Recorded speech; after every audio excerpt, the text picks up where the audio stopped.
The Time Machine, an Invention by H.G. Wells. Chapter 1. Introduction. The time traveller, for so it will be convenient to speak of him, was expounding a recondite matter to us. His pale grey eyes shone and twinkled, and his usually pale face was flushed and animated. The fire burnt brightly, and the soft radiance of the incandescent lights in the lilies of silver caught the bubbles that flashed and passed in our glasses.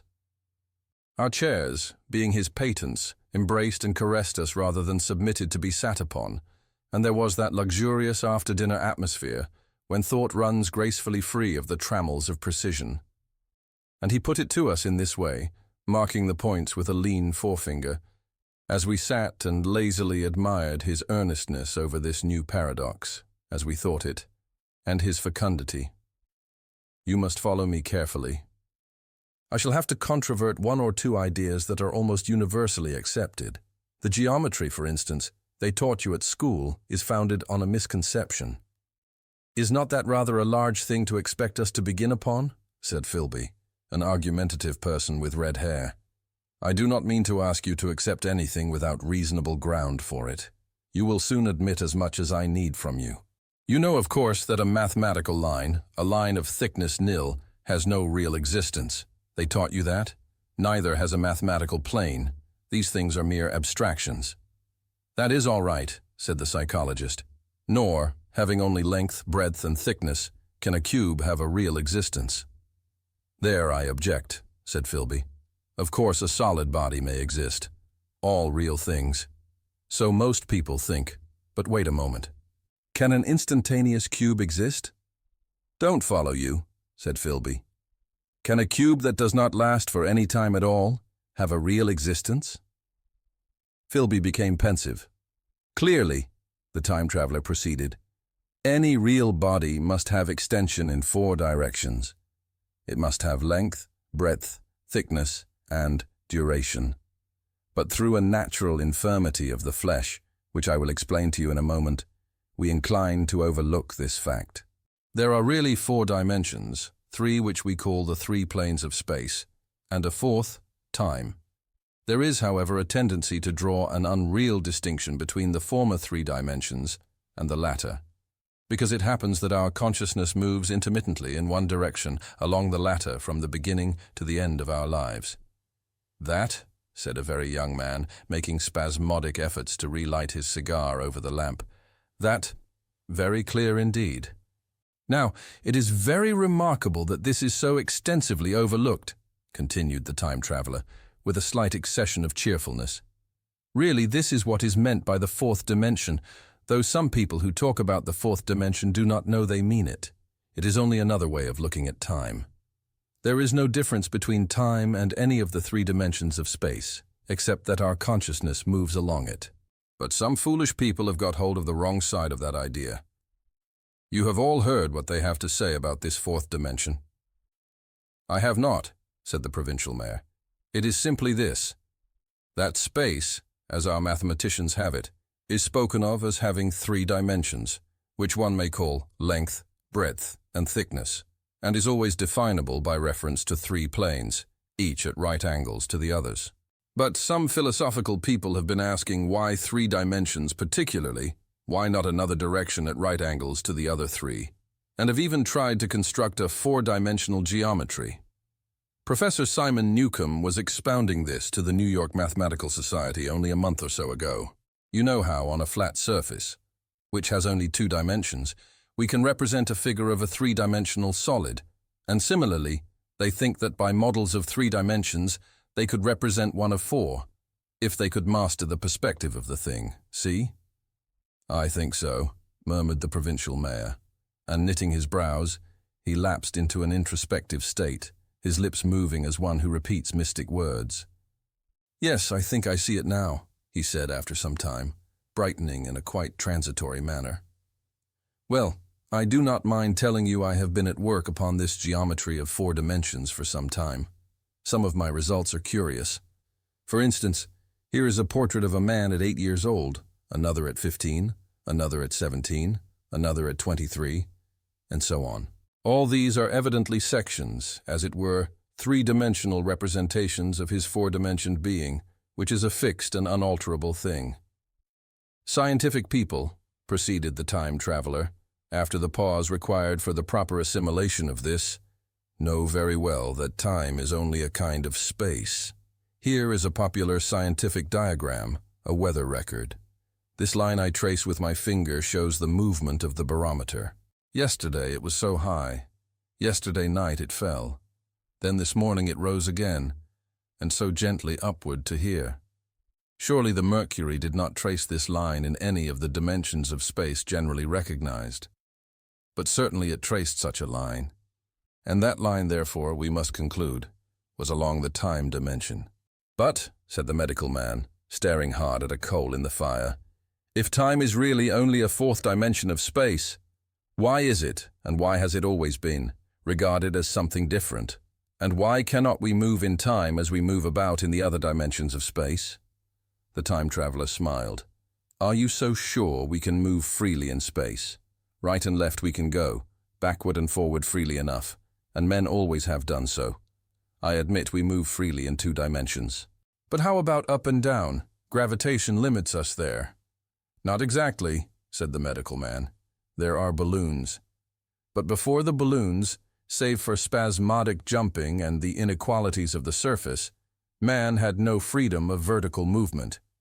Still they could move a little up and down, said the medical man. Easier, far easier down than up. And you cannot move at all in time. You cannot get away from the present moment. My dear sir, that is just where you are wrong. That is just where the whole world has gone wrong. We are always getting away from the present moment. Our mental existences, which are immaterial and have no dimensions, are passing along the time dimension with a uniform velocity from the cradle to the grave, just as we should travel down if we began our existence 50 miles above the Earth's surface. But the great difficulty is this, interrupted the psychologist. You can move about in all directions of space, but you cannot move about in time. That is the germ of my great discovery. But you are wrong to say that we cannot move about in time. For instance, if I am recalling an incident very vividly, I go back to the instant of its occurrence. I become absent-minded, as you say. I jump back for a moment. Of course, we have no means of staying back for any length of time, any more than a savage or an animal has of staying 6 feet above the ground. But a civilized man is better off than the savage in this respect.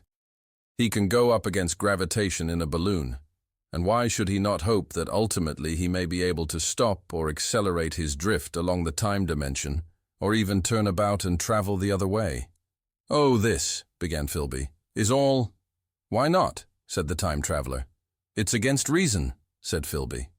What reason? Said the time traveler. You can show black is white by argument, said Philby, but you will never convince me. Possibly not, said the time traveler, but now you begin to see the object of my investigations into the geometry of 4 dimensions.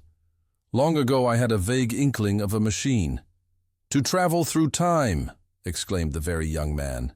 That shall travel indifferently in any direction of space and time, as the driver determines. Philby contented himself with laughter. But I have experimental verification, said the time traveler. It would be remarkably convenient for the historian, the psychologist suggested. One might travel back and verify the accepted account of the Battle of Hastings, for instance. Don't you think you would attract attention? Said the medical man. Our ancestors had no great tolerance for anachronisms. One might get one's Greek from the very lips of Homer and Plato, the very young man thought. In which case they would certainly plow you for the little go. The German scholars have improved Greek so much. Then there is the future, said the very young man. Just think, one might invest all one's money, leave it to accumulated interest and hurry on ahead. To discover a society, said I, erected on a strictly communistic basis. Of all the wild, extravagant theories, began the psychologist. Yes, so it seemed to me, and so I never talked of it until... Experimental verification, cried I. You are going to verify that? The experiment, cried Philby, who was getting brain-weary. Let's see your experiment anyhow, said the psychologist. "Though it's all humbug, you know." The time traveler smiled round at us. Then, still smiling faintly, and with his hands deep in his trousers pockets, he walked slowly out of the room, and we heard his slippers shuffling down the long passage to his laboratory. The psychologist looked at us. "I wonder what he's got." "Some sleight-of-hand trick or other," said the medical man, and Philby tried to tell us about a conjurer he had seen at Burslem. But before he had finished his preface, the time traveler came back, and Philby's anecdote collapsed. Chapter 2. The Machine. The thing the time traveler held in his hand was a glittering metallic framework, scarcely larger than a small clock, and very delicately made. There was ivory in it, and some transparent crystalline substance. And now I must be explicit, for this that follows, unless his explanation is to be accepted, is an absolutely unaccountable thing. He took one of the small octagonal tables that were scattered about the room and set it in front of the fire, with 2 legs on the hearthrug. On this table he placed the mechanism. Then he drew up a chair and sat down. The only other object on the table was a small shaded lamp, the bright light of which fell upon the model. There were also perhaps a dozen candles about, 2 in brass candlesticks upon the mantel and several in sconces, so that the room was brilliantly illuminated. I sat in a low armchair nearest the fire, and I drew this forward so as to be almost between the time traveler and the fireplace. Philby sat behind him, looking over his shoulder. The medical man and the provincial mayor watched him in profile from the right, the psychologist from the left. The very young man stood behind the psychologist. We were all on the alert. It appears incredible to me that any kind of trick, however subtly conceived and however adroitly done, could have been played upon us under these conditions. The time traveler looked at us, and then at the mechanism. "Well?" said the psychologist. "This little affair," said the time traveler, resting his elbows upon the table and pressing his hands together above the apparatus, "is only a model. It is my plan for a machine to travel through time. You will notice that it looks singularly askew, and that there is an odd twinkling appearance about this bar, as though it was in some way unreal." He pointed to the part with his finger. "Also, here is one little white lever, and here is another." The medical man got up out of his chair and peered into the thing. "It's beautifully made," he said. "It took 2 years to make," retorted the time traveler. Then, when we had all imitated the action of the medical man, he said, "Now I want you clearly to understand that this lever, being pressed over, sends the machine gliding into the future, and this other reverses the motion. This saddle represents the seat of a time traveler. Presently I'm going to press the lever, and off the machine will go. It will vanish, pass into future time, and disappear. Have a good look at the thing. Look at the table too, and satisfy yourselves there is no trickery.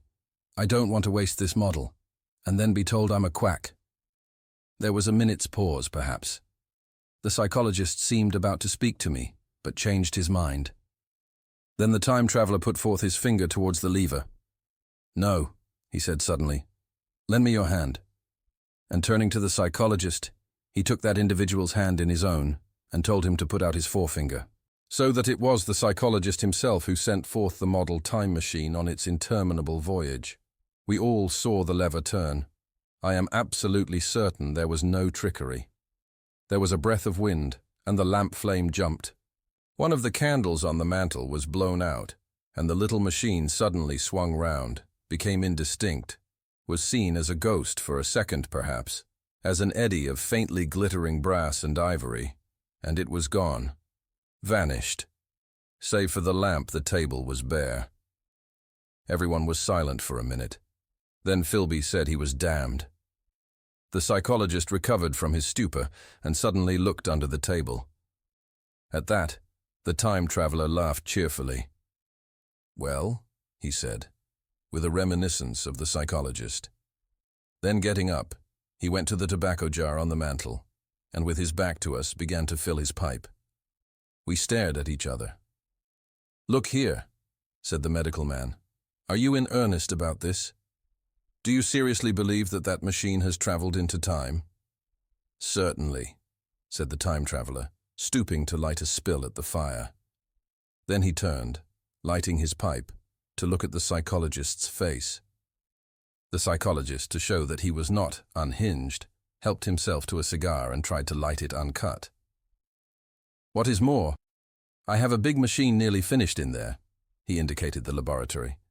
And when that is put together, I mean to have a journey on my own account. You mean to say that that machine has traveled into the future, said Philby. Into the future or the past, I don't, for certain, know which. After an interval, the psychologist had an inspiration. It must have gone into the past if it has gone anywhere, he said. Why? Said the time traveler. Because I presume that it has not moved in space, and if it traveled into the future, it would still be here all this time, since it must have traveled through this time. But, said I, if it traveled into the past, it would have been visible when we came first into this room, and last Thursday when we were here, and the Thursday before that, and so forth. Serious objections, remarked the provincial mayor, with an air of impartiality, turning towards the time traveler. Not a bit, said the time traveler, and to the psychologist, you think? You can explain that. It's presentation below the threshold, you know, diluted presentation. Of course, said the psychologist and reassured us. That's a simple point of psychology. I should have thought of it. It's plain enough, and helps the paradox delightfully. We cannot see it, nor can we appreciate this machine, any more than we can the spoke of a wheel spinning or a bullet flying through the air. If it is traveling through time 50 times or 100 times faster than we are, if it gets through a minute while we get through a second, the impression it creates will of course be only 1/50th or 100th of what it would make if it were not traveling in time. That's plain enough. He passed his hand through the space in which the machine had been. You see, he said, laughing. We sat and stared at the vacant table for a minute or so. Then the time traveler asked us what we thought of it all. It sounds plausible enough tonight, said the medical man, but wait until tomorrow. Wait for the common sense of the morning. Would you like to see the time machine itself? Asked the time traveler. And therewith, taking the lamp in his hand, he led the way down the long, drafty corridor to his laboratory. I remember vividly the flickering light, his queer, broad head in silhouette, the dance of the shadows, how we all followed him, puzzled but incredulous, and how there in the laboratory we beheld a larger edition of the little mechanism which we had seen vanish from before our eyes. Parts were of nickel, parts of ivory, parts had certainly been filed or sawn out of rock crystal. The thing was generally complete, but the twisted crystalline bars lay unfinished upon the bench beside some sheets of drawings, and I took one up for a better look at it. Quartz it seemed to be. Look here, said the medical man. Are you perfectly serious? Or is this a trick, like that ghost you showed us last Christmas?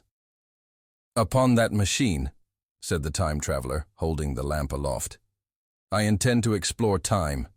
Is that plain? I was never more serious in my life. None of us quite knew how to take it. I caught Philby's eye over the shoulder of the medical man, and he winked at me solemnly.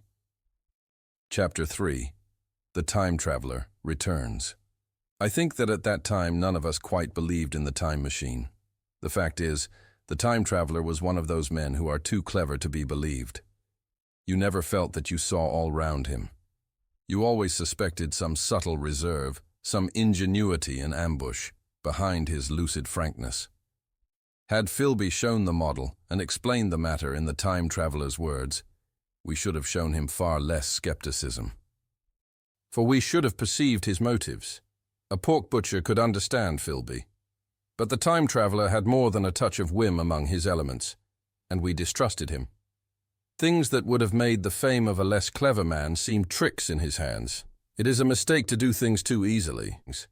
The serious people who took him seriously never felt quite sure of his deportment. They were somehow aware that trusting their reputations for judgment with him was like furnishing a nursery with eggshell china. So I don't think any of us said very much about time traveling in the interval between that Thursday and the next, though its odd potentialities ran, no doubt, in most of our minds. Its plausibility, that is, its practical incredibleness, the curious possibilities of anachronism and of utter confusion it suggested. For my own part, I was particularly preoccupied with the trick of the model, that I remember discussing with the medical man, whom I met on Friday at the Linnaean. He said he had seen a similar thing at Tübingen, and laid considerable stress on the blowing out of the candle. But how the trick was done, he could not explain. The next Thursday I went again to Richmond. I suppose I was one of the time traveller's most constant guests, and, arriving late, found 4 or 5 men already assembled in his drawing room. The medical man was standing before the fire with a sheet of paper in one hand and his watch in the other.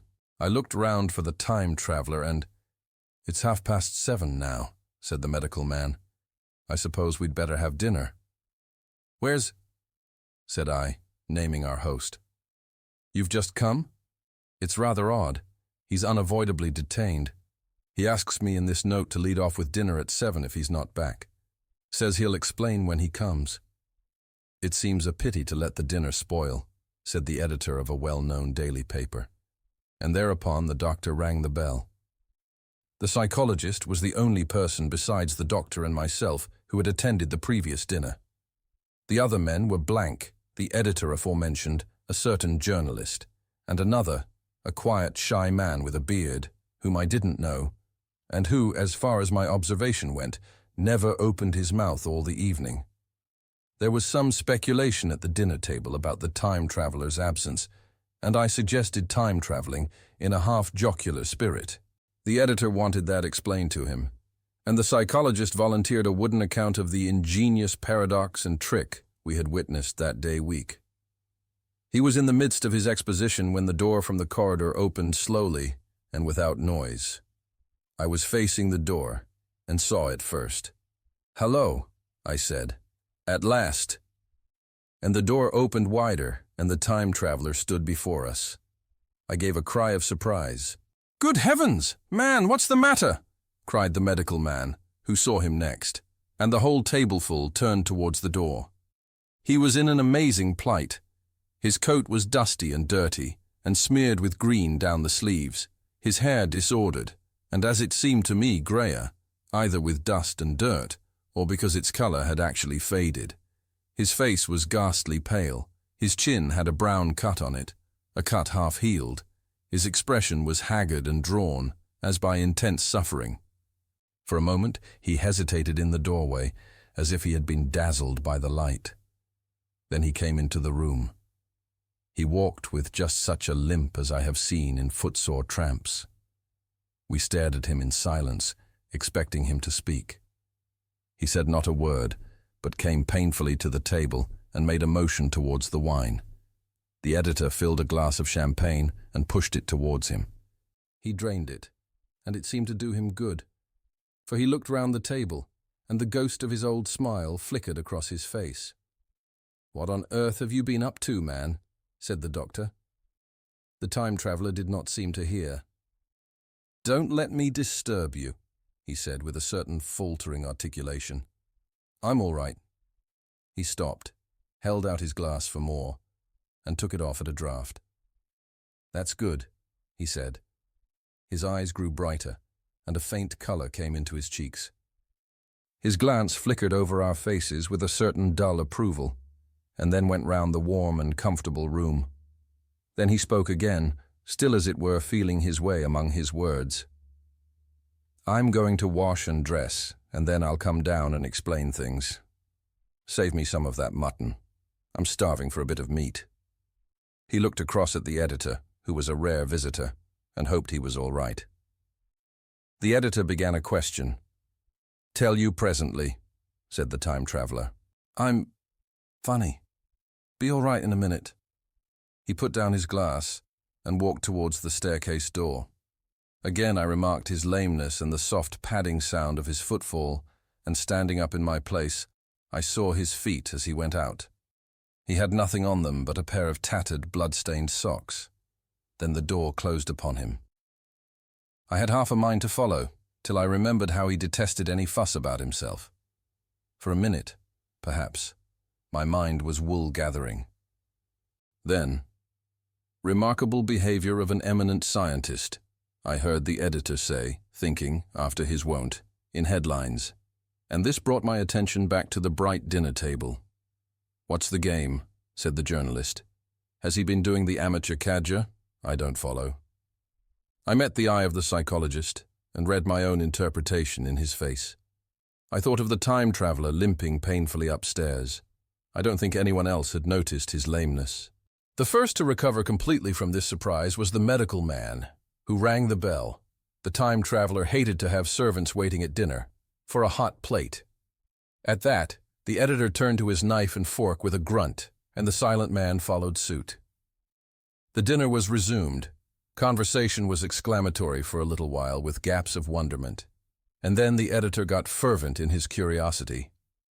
"Does our friend eke out his modest income with a crossing? Or has he his Nebuchadnezzar phases?" he inquired. "I feel assured it's this business of the time machine," I said, and took up the psychologist's account of our previous meeting. The new guests were frankly incredulous. The editor raised objections.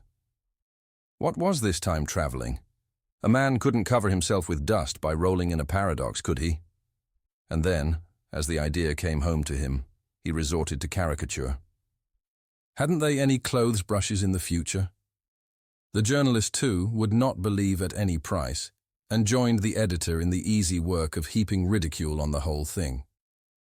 They were both the new kind of journalist, very joyous, irreverent young men. "Our special correspondent in the Day After Tomorrow reports," the journalist was saying, or rather shouting, when the time traveler came back. He was dressed in ordinary evening clothes, and nothing save his haggard look remained of the change that had startled me. "I say," said the editor hilariously, "these chaps here say you have been traveling into the middle of next week. Tell us all about little Roseberry, will you? What will you take for the lot?" The time traveler came to the place reserved for him without a word. He smiled quietly in his old way. "Where's my mutton?" he said. "What a treat it is to stick a fork into meat again." "Story," cried the editor. "Story be damned," said the time traveler. "I want something to eat. I won't say a word until I get some peptone into my arteries.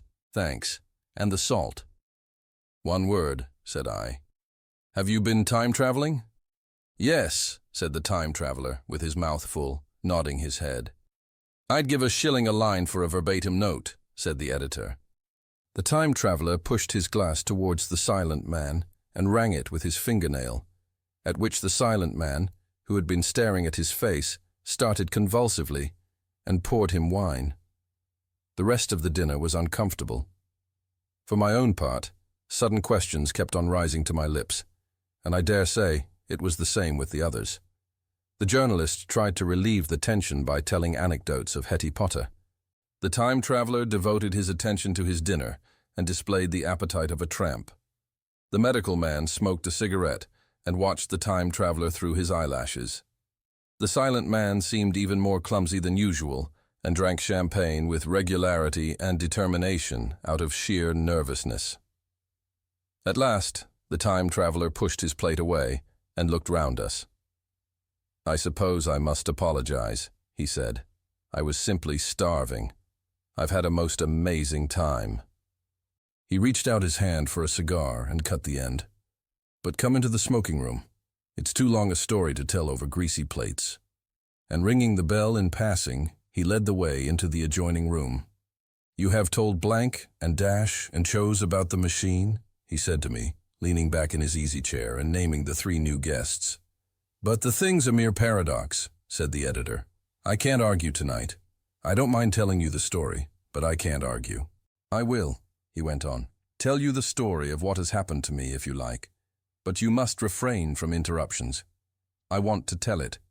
Badly. Most of it will sound like lying. So be it. It's true, every word of it all the same. I was in my laboratory at 4 o'clock, and since then, I've lived 8 days. Such days as no human being ever lived before. I'm nearly worn out, but I shan't sleep till I've told this thing over to you. Then I shall go to bed. But no interruptions. Is it agreed?" "Agreed," said the editor, and the rest of us echoed, agreed. And with that, the time traveler began his story as I have set it forth. He sat back in his chair at first, and spoke like a weary man. Afterwards he got more animated. In writing it down, I feel with only too much keenness the inadequacy of pen and ink, and above all, my own inadequacy, to express its quality.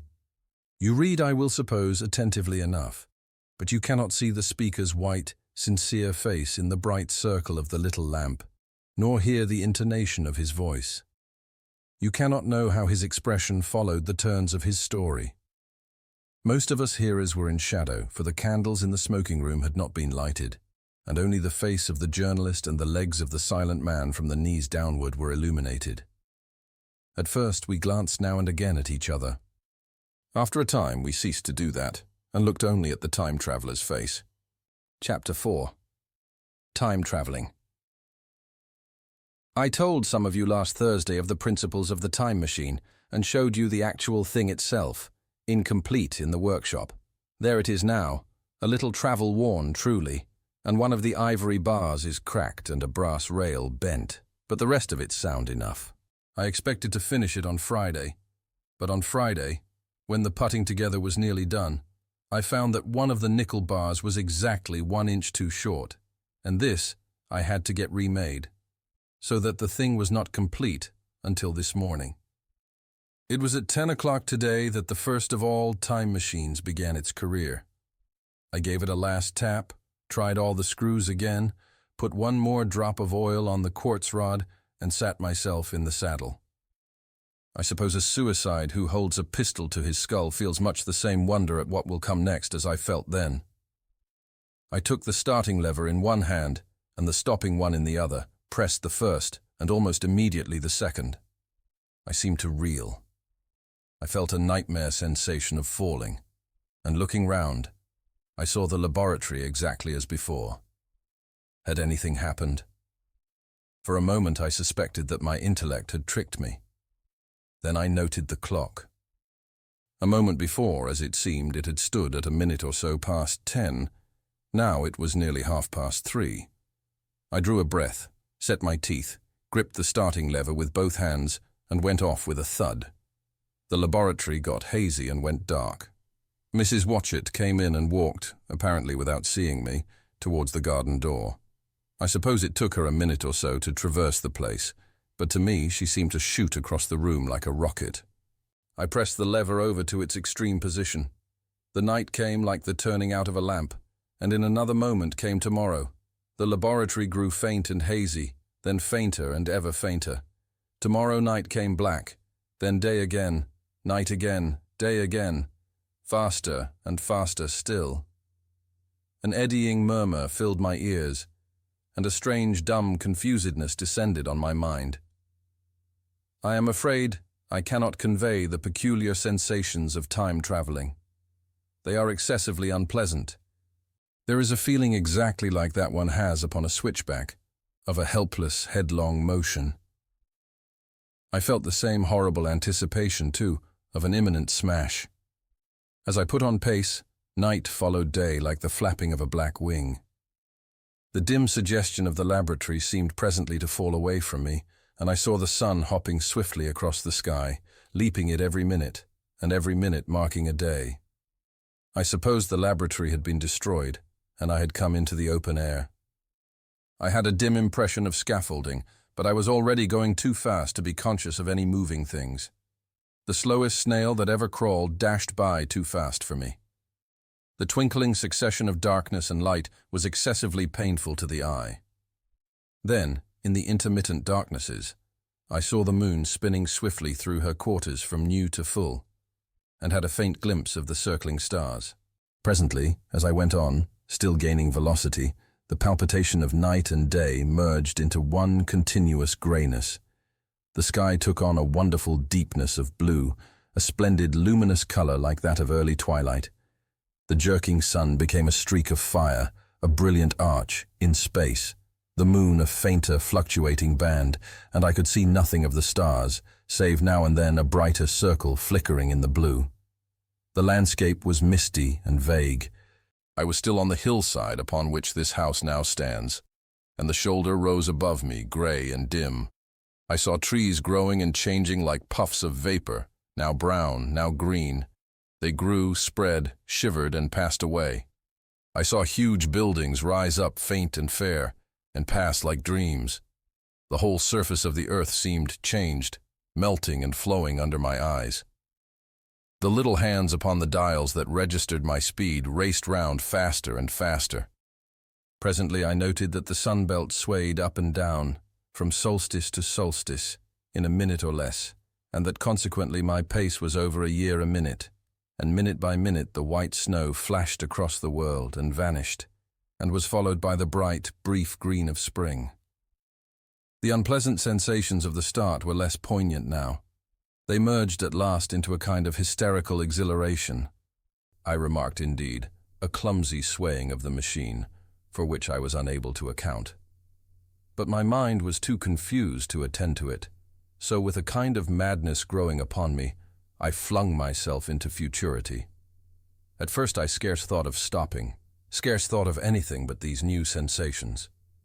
But presently a fresh series of impressions grew up in my mind, a certain curiosity, and therewith a certain dread, until at last they took complete possession of me.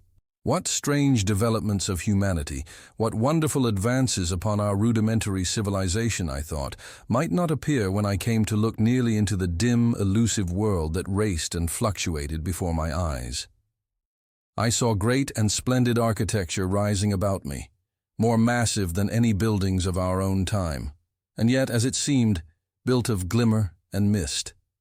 I saw a richer green flow up the hillside, and remain there, without any wintry intermission. Even through the veil of my confusion the earth seemed very fair, and so my mind came round to the business of stopping.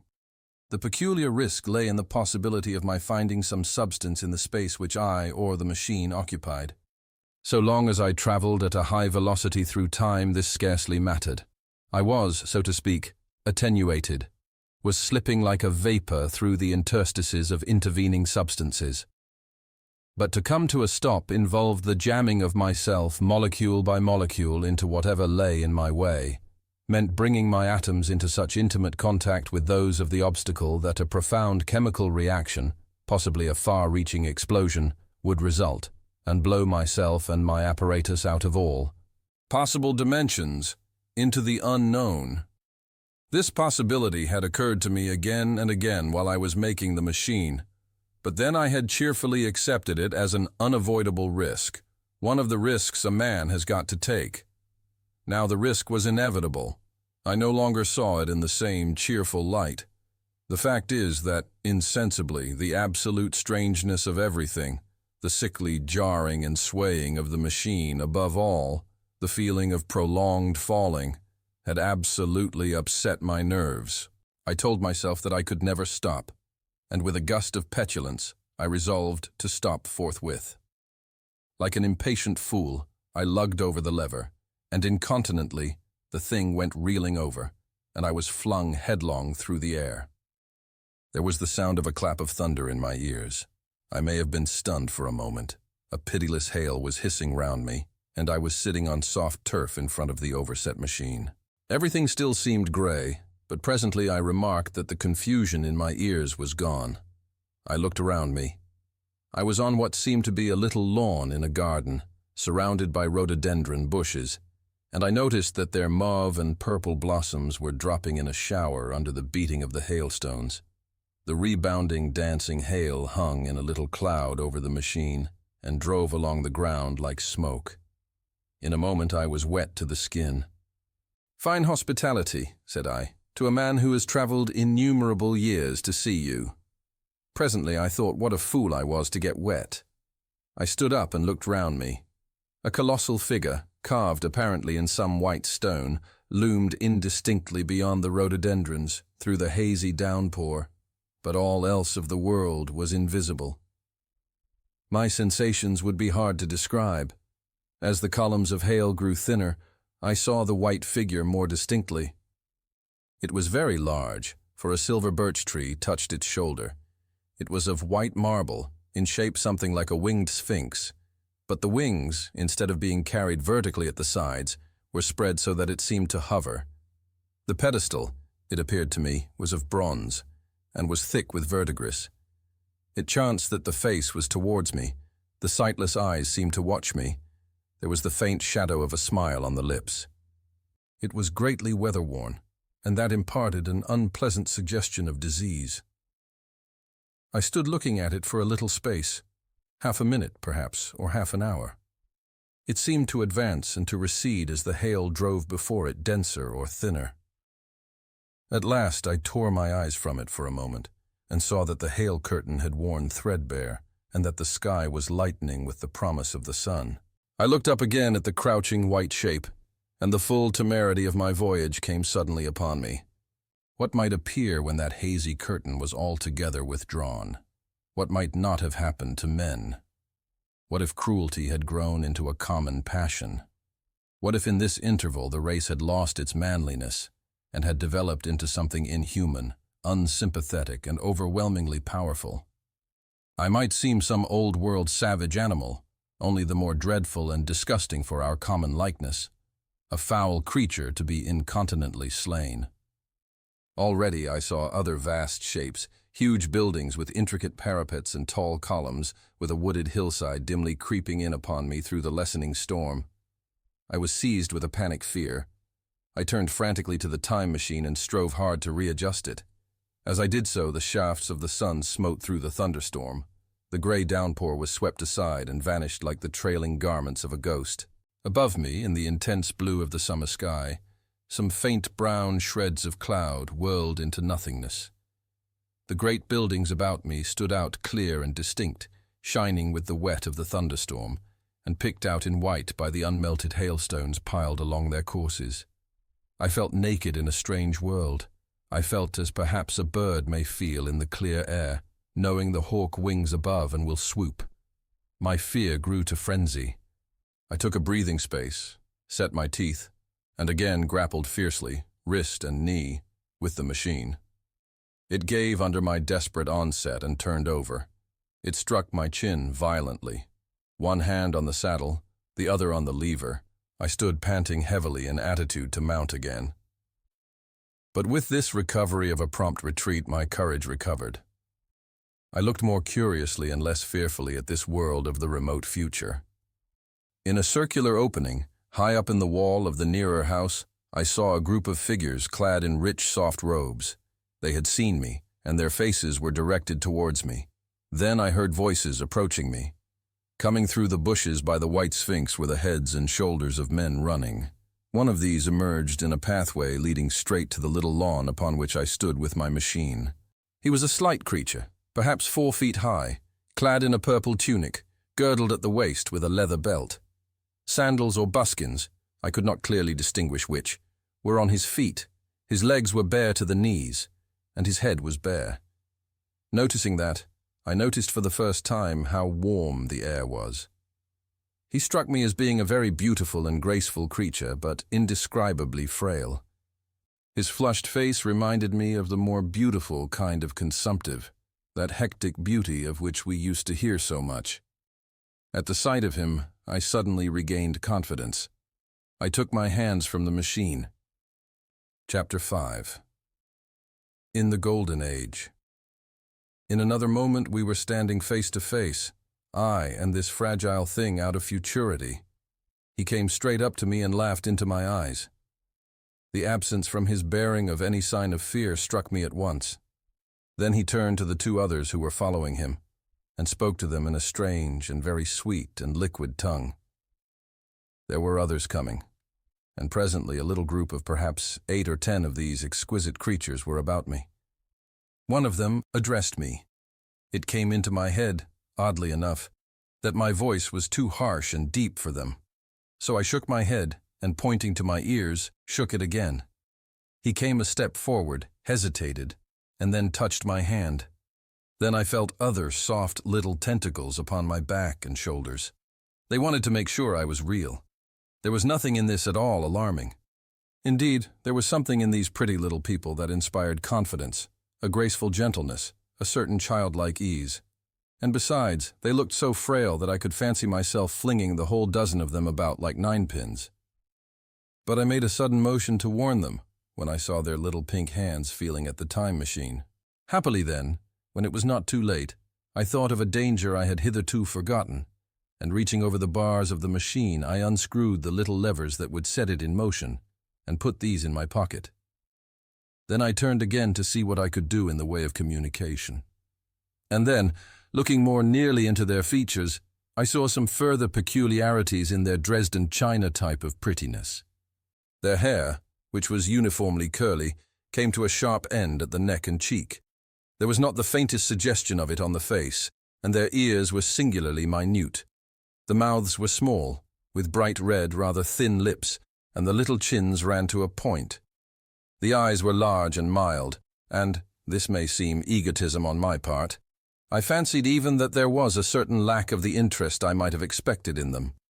As they made no effort to communicate with me, but simply stood round me smiling and speaking in soft, cooing notes to each other, I began the conversation. I pointed to the time machine and to myself. Then, hesitating for a moment how to express time, I pointed to the sun.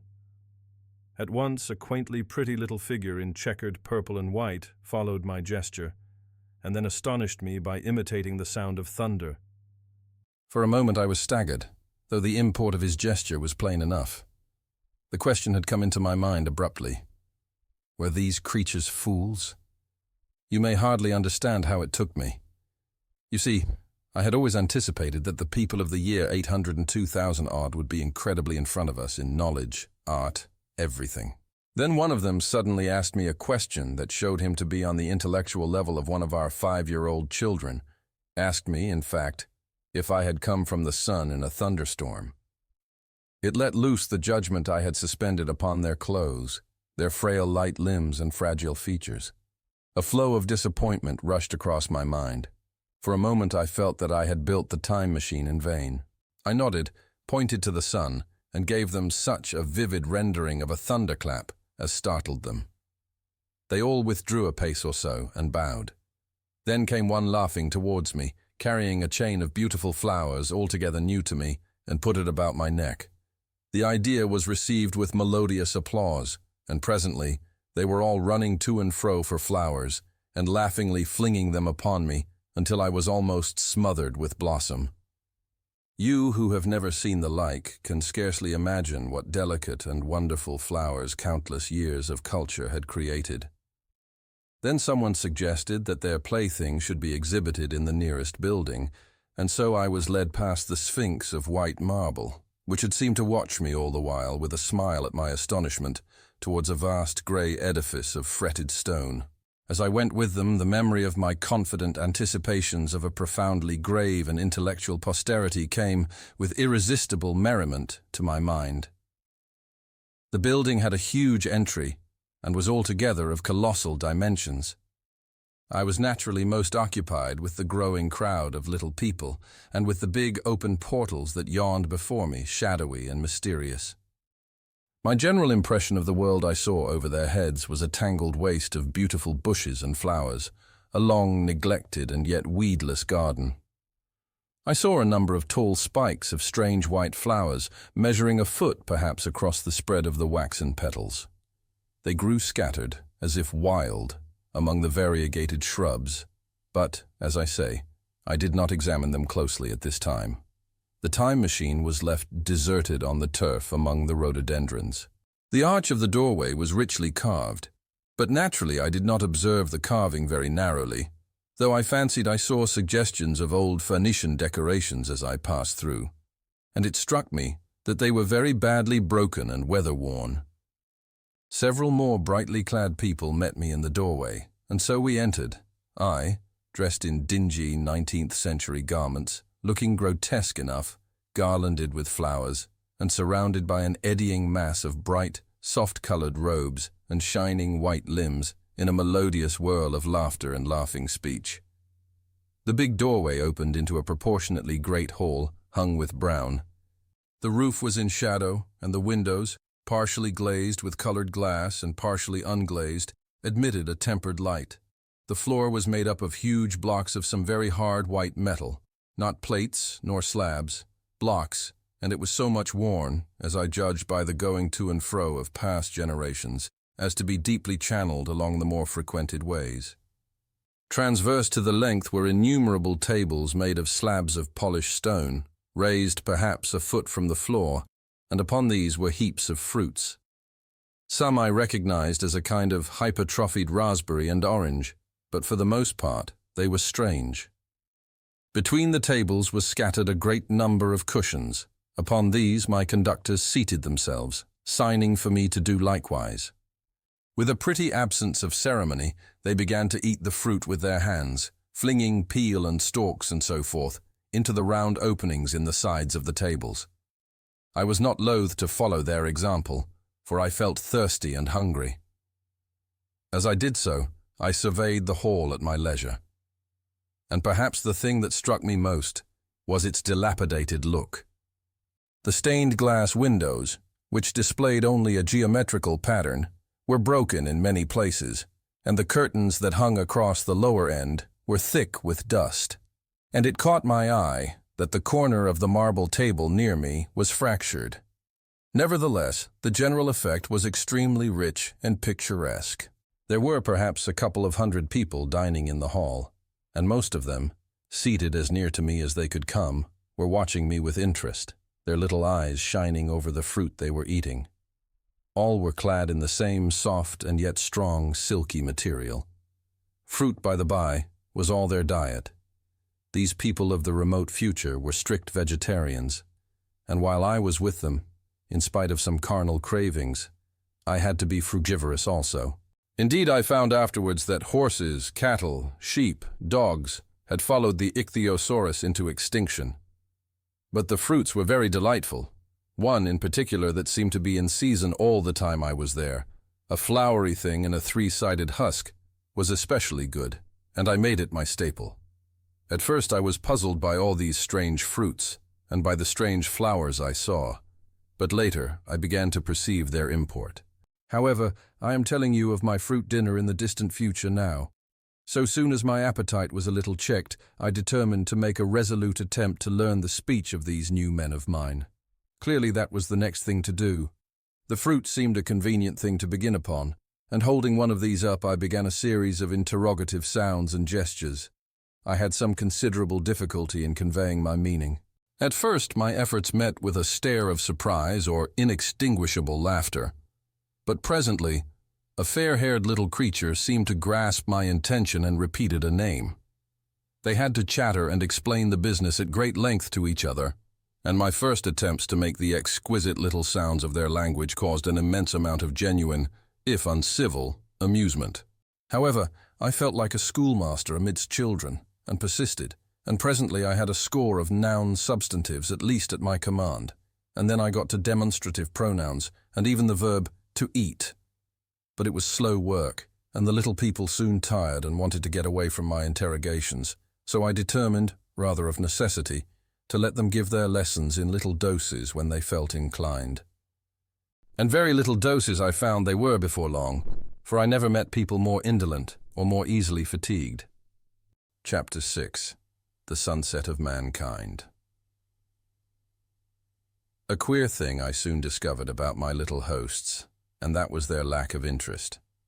They would come to me with eager cries of astonishment, like children, but like children they would soon stop examining me and wander away after some other toy. The dinner and my conversational beginnings ended. I noted for the first time that almost all those who had surrounded me at first were gone. It is odd, too, how speedily I came to disregard these little people. I went out through the portal into the sunlit world again as soon as my hunger was satisfied. I was continually meeting more of these men of the future, who would follow me a little distance, chatter and laugh about me, and, having smiled and gesticulated in a friendly way, leave me again to my own devices. The calm of evening was upon the world as I emerged from the great hall, and the scene was lit by the warm glow of the setting sun. At first things were very confusing. Everything was so entirely different from the world I had known, even the flowers. The big building I had left was situated on the slope of a broad river valley, but the Thames had shifted, perhaps, a mile from its present position. I resolved to mount to the summit of a crest, perhaps a mile and a half away, from which I could get a wider view of this our planet in the year 800 and 2701 AD. For that, I should explain, was the date the little dials of my machine recorded. As I walked, I was watching for every impression that could possibly help to explain the condition of ruinous splendor in which I found the world, for ruinous it was. A little way up the hill, for instance, was a great heap of granite, bound together by masses of aluminium, a vast labyrinth of precipitous walls and crumpled heaps, amidst which were thick heaps of very beautiful pagoda-like plants, nettles possibly, but wonderfully tinted with brown about the leaves and incapable of stinging. It was evidently the derelict remains of some vast structure, to what end built I could not determine.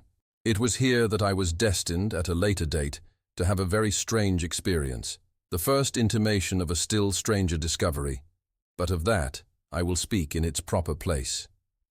Looking round, with a sudden thought, from a terrace on which I rested for a while, I realized that there were no small houses to be seen. Apparently the single house, and possibly even the household, had vanished. Here and there among the greenery were palace-like buildings, but the house and the cottage, which form such characteristic features of our own English landscape, had disappeared. Communism, said I to myself. And on the heels of that came another thought. I looked at the half-dozen little figures that were following me. Then, in a flash, I perceived that all had the same form of costume, the same soft, hairless visage, and the same girlish rotundity of limb. It may seem strange, perhaps, that I had not noticed this before, but everything was so strange. Now, I saw the fact plainly enough. In costume, and in all the differences of texture and bearing that now mark off the sexes from each other, these people of the future were alike. And the children seemed to my eyes to be but the miniatures of their parents. I judged then that the children of that time were extremely precocious, physically at least, and I found afterwards abundant verification of my opinion. Seeing the ease and security in which these people were living, I felt that this close resemblance of the sexes was, after all, what one would expect. For the strength of a man and the softness of a woman, the institution of the family, and the differentiation of occupations are mere militant necessities of an age of physical force. Where population is balanced and abundant, much childbearing becomes an evil rather than a blessing to the state. Where violence comes but rarely and offspring are secure, there is less necessity, indeed there is no necessity, for an efficient family, and the specialization of the sexes with reference to their children's needs disappears. We see some beginnings of this even in our own time, and in this future age it was complete. This, I must remind you, was my speculation at the time. Later, I was to appreciate how far it fell short of the reality. While I was musing upon these things, my attention was attracted by a pretty little structure, like a well under a cupola. I thought in a transitory way of the oddness of wells still existing, and then resumed the thread of my speculations. There were no large buildings towards the top of the hill, and as my walking powers were evidently miraculous, I was presently left alone for the first time. With a strange sense of freedom and adventure, I pushed on up to the crest. There I found a seat of some yellow metal that I did not recognize, corroded in places with a kind of pinkish rust and half smothered in soft moss. The armrests cast and filed into the resemblance of griffins' heads. I sat down on it, and I surveyed the broad view of our old world under the sunset of that long day. It was as sweet and fair a view as I have ever seen. The sun had already gone below the horizon, and the west was flaming gold, touched with some horizontal bars of purple and crimson. Below was the valley of the Thames, in which the river lay like a band of burnished steel. I have already spoken of the great palaces dotted about among the variegated greenery, some in ruins, and some still occupied. Here and there rose a white or silvery figure in the waste garden of the earth. Here and there came the sharp vertical line of some cupola or obelisk. There were no hedges, no signs of proprietary rights, no evidences of agriculture. The whole earth had become a garden. So, watching, I began to put my interpretation upon the things I had seen, and as it shaped itself to me that evening, my interpretation was something in this way. Afterwards, I found I had got only a half-truth, or only a glimpse of one facet of the truth. It seemed to me that I had happened upon humanity upon the wane. The ruddy sunset set me thinking of the sunset of mankind. For the first time, I began to realize an odd consequence of the social effort in which we are at present engaged. And yet, come to think, it is a logical consequence enough. Strength is the outcome of need. Security sets a premium on feebleness. The work of ameliorating the conditions of life, the true civilizing process that makes life more and more secure, had gone steadily on to a climax. One triumph of a united humanity over nature had followed another. Things that are now mere dreams had become projects deliberately put in hand and carried forward, and the harvest was what I saw. After all, the sanitation and the agriculture of today are still in the rudimentary stage. The science of our time has attacked but a little department of the field of human disease, but even so, it spreads its operations very steadily and persistently. Our agriculture and horticulture destroy a weed just here and there, and cultivate perhaps a score or so of wholesome plants, leaving the greater number to fight out a balance as they can. We improve our favorite plants and animals, and how few they are, gradually by selective breeding. Now a new and better peach, now a seedless grape, now a sweeter and larger flower, now a more convenient breed of cattle.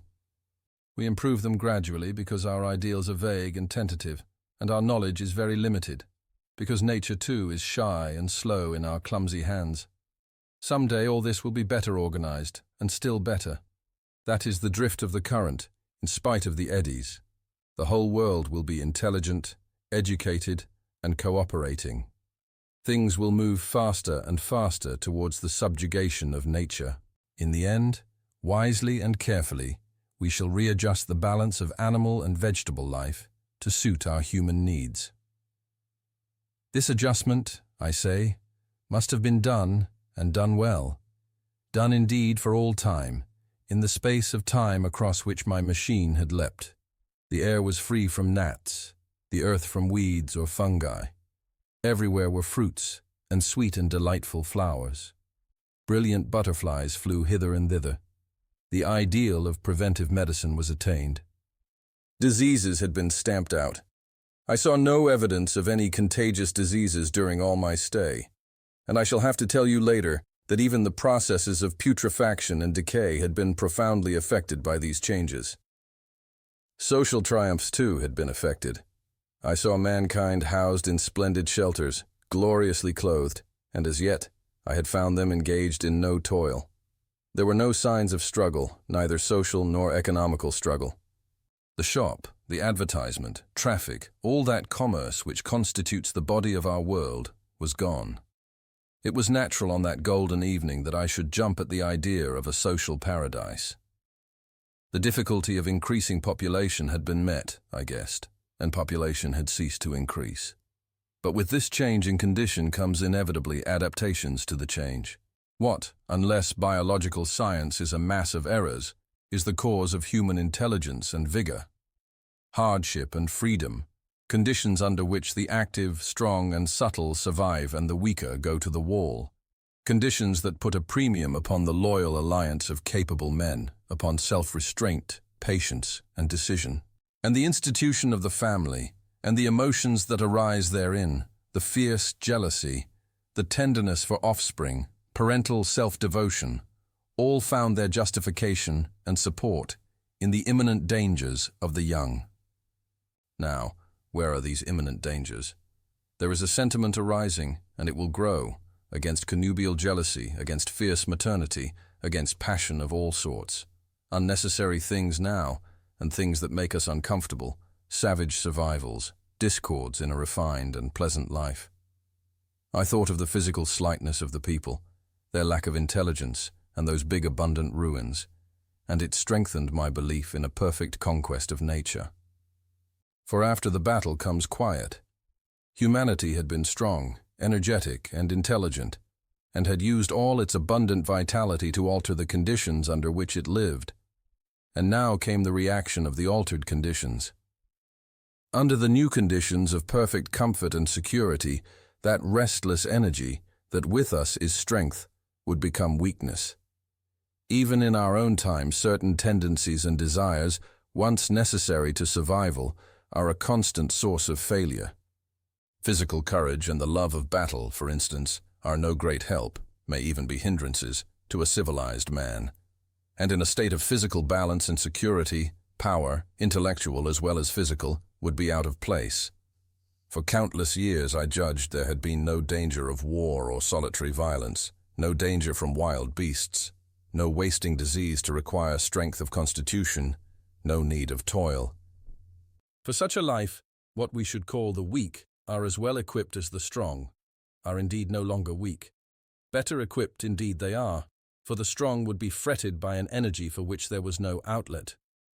No doubt the exquisite beauty of the buildings I saw was the outcome of the last surgings of the now purposeless energy of mankind, before it settled down into perfect harmony with the conditions under which it lived, the flourish of that triumph which began the last great peace.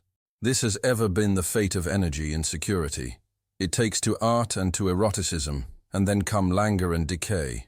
Even this artistic impetus would at last die away, had almost died in the time I saw. To adorn themselves with flowers, to dance, to sing in the sunlight, so much was left of the artistic spirit, and no more. Even that would fade in the end into a contented inactivity.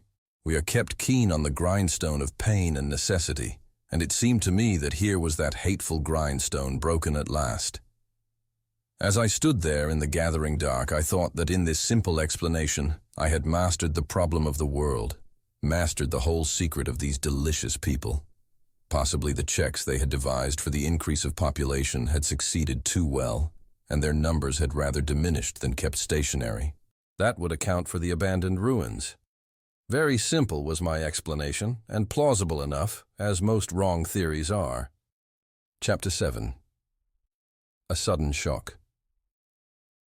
As I stood there musing over this too perfect triumph of man, the full moon, yellow and gibbous, came up out of an overflow of silver light in the northeast. The bright little figures ceased to move about below, a noiseless owl flitted by, and I shivered with the chill of the night.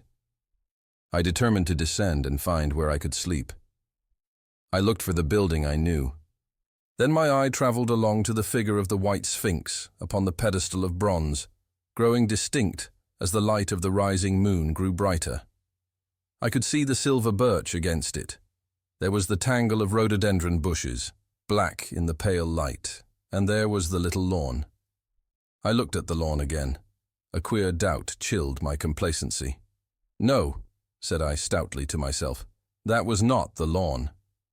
But it was the lawn, for the white leprous face of the Sphinx was towards it. Can you imagine what I felt as this conviction came home to me? But you cannot. The time machine was gone. At once, like a lash across the face, came the possibility of losing my own age, of being left helpless in this strange new world. The bare thought of it was an actual physical sensation. I could feel it grip me at the throat and stop my breathing. In another moment, I was in a passion of fear and running with great leaping strides down the slope.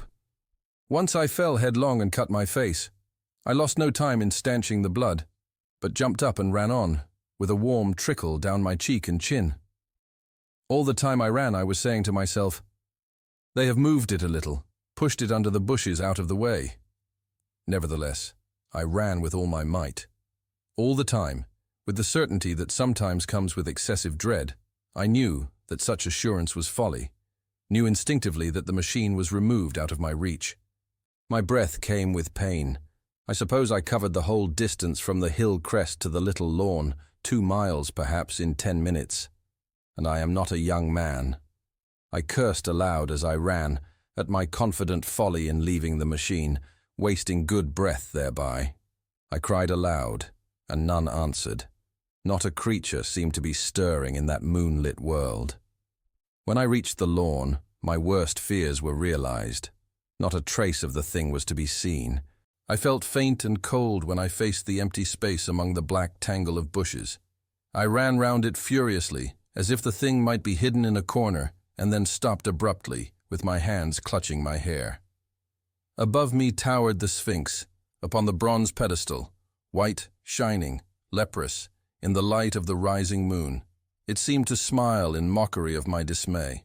I might have consoled myself by imagining the little people had put the mechanism in some shelter for me, had I not felt assured of their physical and intellectual inadequacy.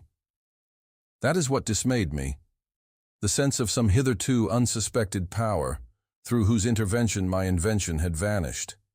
Yet, for one thing, I felt assured.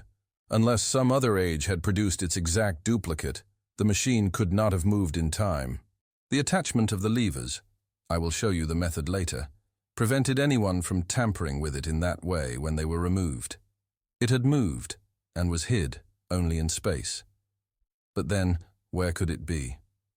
I think I must have had a kind of frenzy. I remember running violently in and out among the moonlit bushes all round the Sphinx and startling some white animal that, in the dim light, I took for a small deer. I remember, too, late that night, beating the bushes with my clenched fist until my knuckles were gashed and bleeding from the broken twigs. Then, sobbing and raving in my anguish of mind, I went down to the great building of stone. The big hall was dark, silent, and deserted. I slipped on the uneven floor and fell over one of the malachite tables, almost breaking my shin. I lit a match and went on past the dusty curtains, of which I have told you. There I found a second great hall covered with cushions, upon which perhaps a score or so of the little people were sleeping. I have no doubt they found my second appearance strange enough, coming suddenly out of the quiet darkness with inarticulate noises and the splutter and flare of a match, for they had forgotten about matches. "Where is my time machine?" I began, bawling like an angry child, laying hands upon them and shaking them up together. It must have been very queer to them. Some laughed. Most of them looked sorely frightened. When I saw them standing round me, it came into my head that I was doing as foolish a thing as it was possible for me to do under the circumstances, in trying to revive the sensation of fear. For reasoning from their daylight behavior, I thought that fear must be forgotten. Abruptly, I dashed down the match, and knocking one of the people over in my course, went blundering across the big dining hall again, out under the moonlight. I heard cries of terror and their little feet running and stumbling this way and that. I do not remember all I did as the moon crept up the sky. I suppose it was the unexpected nature of my loss that maddened me. I felt hopelessly cut off from my own kind, a strange animal in an unknown world. I must have raved to and fro, screaming and crying upon God and fate. I have a memory of horrible fatigue, as the long night of despair wore away, of looking in this impossible place and that, of groping among moonlit ruins and touching strange creatures in the black shadows. At last, of lying on the ground near the Sphinx and weeping with absolute wretchedness, even anger at the folly of leaving the machine having leaked away with my strength. I had nothing left but misery. Then I slept, and when I woke again it was full day, and a couple of sparrows were hopping round me on the turf within reach of my arm. I sat up in the freshness of the morning, trying to remember how I had got there, and why I had such a profound sense of desertion and despair. Then things came clear in my mind. With the plain, reasonable daylight, I could look my circumstances fairly in the face. I saw the wild folly of my frenzy overnight, and I could reason with myself. "Suppose the worst," I said. "Suppose the machine altogether lost, perhaps destroyed. It behoves me to be calm and patient, to learn the way of the people, to get a clear idea of the method of my loss and the means of getting materials and tools, so that in the end, perhaps, I may make another. That would be my only hope, a poor hope, perhaps, but better than despair. And after all, it was a beautiful and curious world. But probably the machine had only been taken away. Still, I must be calm and patient, find its hiding place, and recover it by force or cunning. and with that I scrambled to my feet and looked about me, wondering where I could bathe. I felt weary, stiff, and travel-soiled. The freshness of the morning made me desire an equal freshness. I had exhausted my emotion. Indeed, as I went about my business, I found myself wondering at my intense excitement overnight. I made a careful examination of the ground about the little lawn. I wasted some time in futile questionings, conveyed, as well as I was able, to such of the little people as came by. They all failed to understand my gestures. Some were simply stolid, some thought it was a jest, and laughed at me. I had the hardest task in the world to keep my hands off their pretty, laughing faces. It was a foolish impulse, but the devil begotten of fear and blind anger was ill-curbed, and still eager to take advantage of my perplexity. The turf gave better counsel. I found a groove ripped in it, about midway between the pedestal of the Sphinx and the marks of my feet, where, on arrival, I had struggled with the overturned machine. There were other signs of removal about, with queer, narrow footprints like those I could imagine made by a sloth.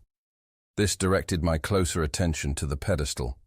It was, as I think I have said, of bronze. It was not a mere block, but highly decorated with deep, framed panels on either side. I went and rapped at these. The pedestal was hollow. Examining the panels with care, I found them discontinuous with the frames. There were no handles or keyholes, but possibly the panels, if they were doors, as I supposed, opened from within.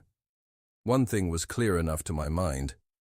It took no very great mental effort to infer that my time machine was inside that pedestal. But how it got there was a different problem. I saw the heads of two orange-clad people coming through the bushes and under some blossom-covered apple trees towards me. I turned smiling to them and beckoned them to me. They came, and then, pointing to the bronze pedestal, I tried to intimate my wish to open it. But at my first gesture towards this, they behaved very oddly. I don't know how to convey their expression to you. Suppose you were to use a grossly improper gesture to a delicate-minded woman. It is how she would look. They went off as if they had received the last possible insult. I tried a sweet-looking little chap in white next, with exactly the same result. Somehow his manner made me feel ashamed of myself, but as you know, I wanted the time machine, and I tried him once more. As he turned off like the others, my temper got the better of me. In 3 strides I was after him, had him by the loose part of his robe round the neck, and began dragging him towards the Sphinx. Then I saw the horror and repugnance of his face, and all of a sudden I let him go. But I was not beaten yet. I banged with my fist at the bronze panels. I thought I heard something stir inside. To be explicit, I thought I heard a sound like a chuckle. But I must have been mistaken. Then I got a big pebble from the river and came and hammered till I had flattened a coil in the decorations, and the verdigris came off in powdery flakes. The delicate little people must have heard me hammering in gusty outbreaks a mile away on either hand, but nothing came of it. I saw a crowd of them upon the slopes, looking furtively at me. At last, hot and tired, I sat down to watch the place. But I was too restless to watch long. I am too occidental for a long vigil. I could work at a problem for years, but to wait inactive for 24 hours, that is another matter. I got up after a time and began walking aimlessly through the bushes towards the hill again. Patience, said I to myself. If you want your machine again, you must leave that Sphinx alone. If they mean to take your machine away, it's little good you're wrecking their bronze panels. And if they don't, you will get it back as soon as you can ask for it. To sit among all those unknown things before a puzzle like that is hopeless. That way lies monomania. Face this world. Learn its ways. Watch it. Be careful of too hasty guesses at its meaning. In the end, you will find clues to it all. Then suddenly the humor of the situation came into my mind. The thought of the years I had spent in study and toil to get into the future age, and now my passion of anxiety to get out of it. I had made myself the most complicated and the most hopeless trap that ever a man devised. Although it was at my own expense, I could not help myself. I laughed aloud. Going through the big palace, it seemed to me that the little people avoided me. It may have been my fancy, or it may have had something to do with my hammering at the gates of bronze. Yet I felt tolerably sure of the avoidance. I was careful, however, to show no concern, and to abstain from any pursuit of them, and in the course of a day or two things got back to the old footing. I made what progress I could in the language, and in addition I pushed my explorations here and there. Either I missed some subtle point, or their language was excessively simple, almost exclusively composed of concrete substantives and verbs. There seemed to be few, if any, abstract terms, or little use of figurative language.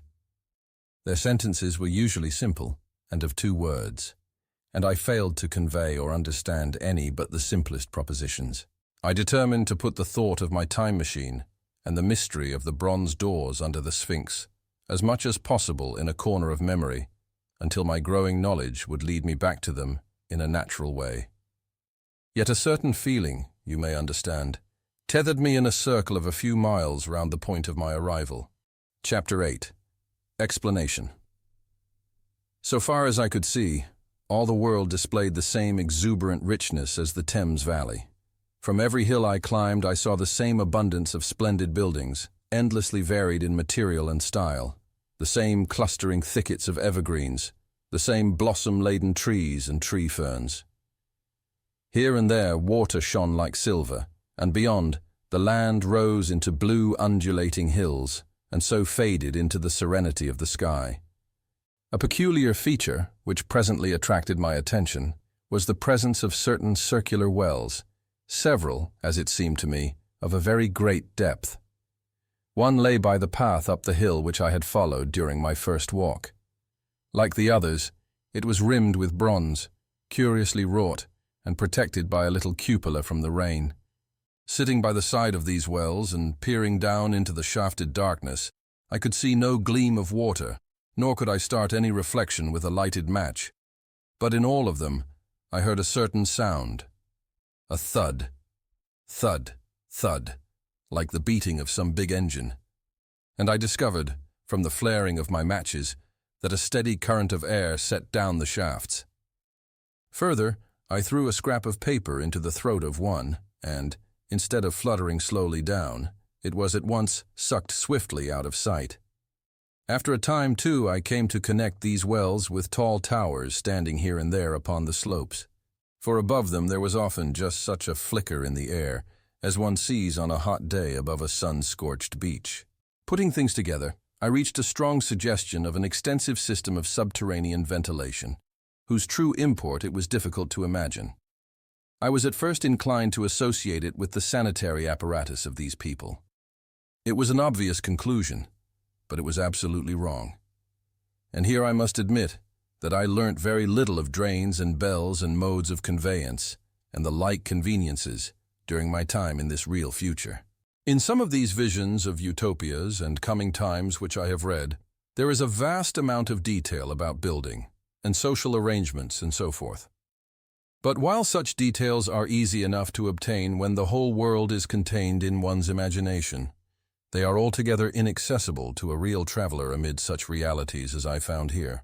Conceive the tale of London which a Negro, fresh from Central Africa, would take back to his tribe. What would he know of railway companies, of social movements, of telephone and telegraph wires, of the parcels delivery company, and postal orders and the like? Yet we, at least, should be willing enough to explain these things to him, and even of what he knew, how much could he make his untravelled friend either apprehend or believe? Then, think how narrow the gap between a Negro and a white man, of our own times, and how wide the interval between myself and these of the Golden Age. I was sensible of much which was unseen, and which contributed to my comfort.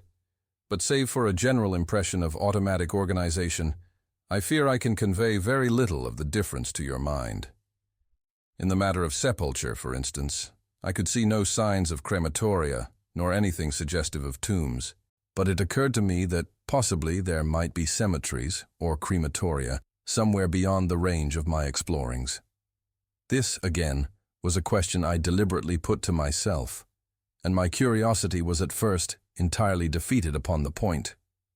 The thing puzzled me, and I was led to make a further remark, which puzzled me still more, that aged and infirm among this people there were none. I must confess that my satisfaction with my first theories of an automatic civilization and a decadent humanity did not long endure. Yet I could think of no other. Let me put my difficulties. The several big palaces I had explored were mere living places, great dining halls and sleeping apartments. I could find no machinery, no appliances of any kind. Yet these people were clothed in pleasant fabrics that must at times need renewal, and their sandals, though undecorated, were fairly complex specimens of metalwork. Somehow such things must be made, and the little people displayed no vestige of a creative tendency. There were no shops, no workshops, no sign of importations among them. They spent all their time in playing gently, in bathing in the river, in making love in a half-playful fashion, in eating fruit and sleeping. I could not see how things were kept going. Then again, about the time machine. Something, I knew not what, had taken it into the hollow pedestal of the white Sphinx. Why? For the life of me, I could not imagine.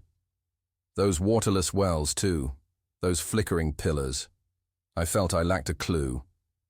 I felt, how shall I put it? Suppose you found an inscription with sentences here and there in excellent plain English, and interpolated therewith, others made up of words, of letters even, absolutely unknown to you. Well, on the third day of my visit, that was how the world of 802,701 presented itself to me. That day, too, I made a friend, of a sort. It happened that, as I was watching some of the little people bathing in a shallow, one of them was seized with cramp and began drifting downstream. The main current ran rather swiftly, but not too strongly for even a moderate swimmer. It will give you an idea, therefore, of the strange deficiency in these creatures, when I tell you that none made the slightest attempt to rescue the weakly crying little thing which was drowning before their eyes. When I realized this, I hurriedly slipped off my clothes and, wading in at a point lower down, I caught the poor mite and drew her safe to land. A little rubbing of the limbs soon brought her round, and I had the satisfaction of seeing she was all right before I left her. I had got to such a low estimate of her kind that I did not expect any gratitude from her. In that, however, I was wrong. This happened in the morning. In the afternoon, I met my little woman, as I believe it was, as I was returning towards my center from an exploration, and she received me with cries of delight and presented me with a big garland of flowers, evidently made for me and me alone. The thing took my imagination. Very possibly I had been feeling desolate. At any rate, I did my best to display my appreciation of the gift. We were soon seated together in a little stone arbor, engaged in conversation, chiefly of smiles. The creature's friendliness affected me exactly as a child's might have done. We passed each other flowers, and she kissed my hands. I did the same to hers. Then I tried talk, and found that her name was Weena, which, though I don't know what it meant, somehow seemed appropriate enough. That was the beginning of a queer friendship which lasted a week, and ended, as I will tell you. She was exactly like a child.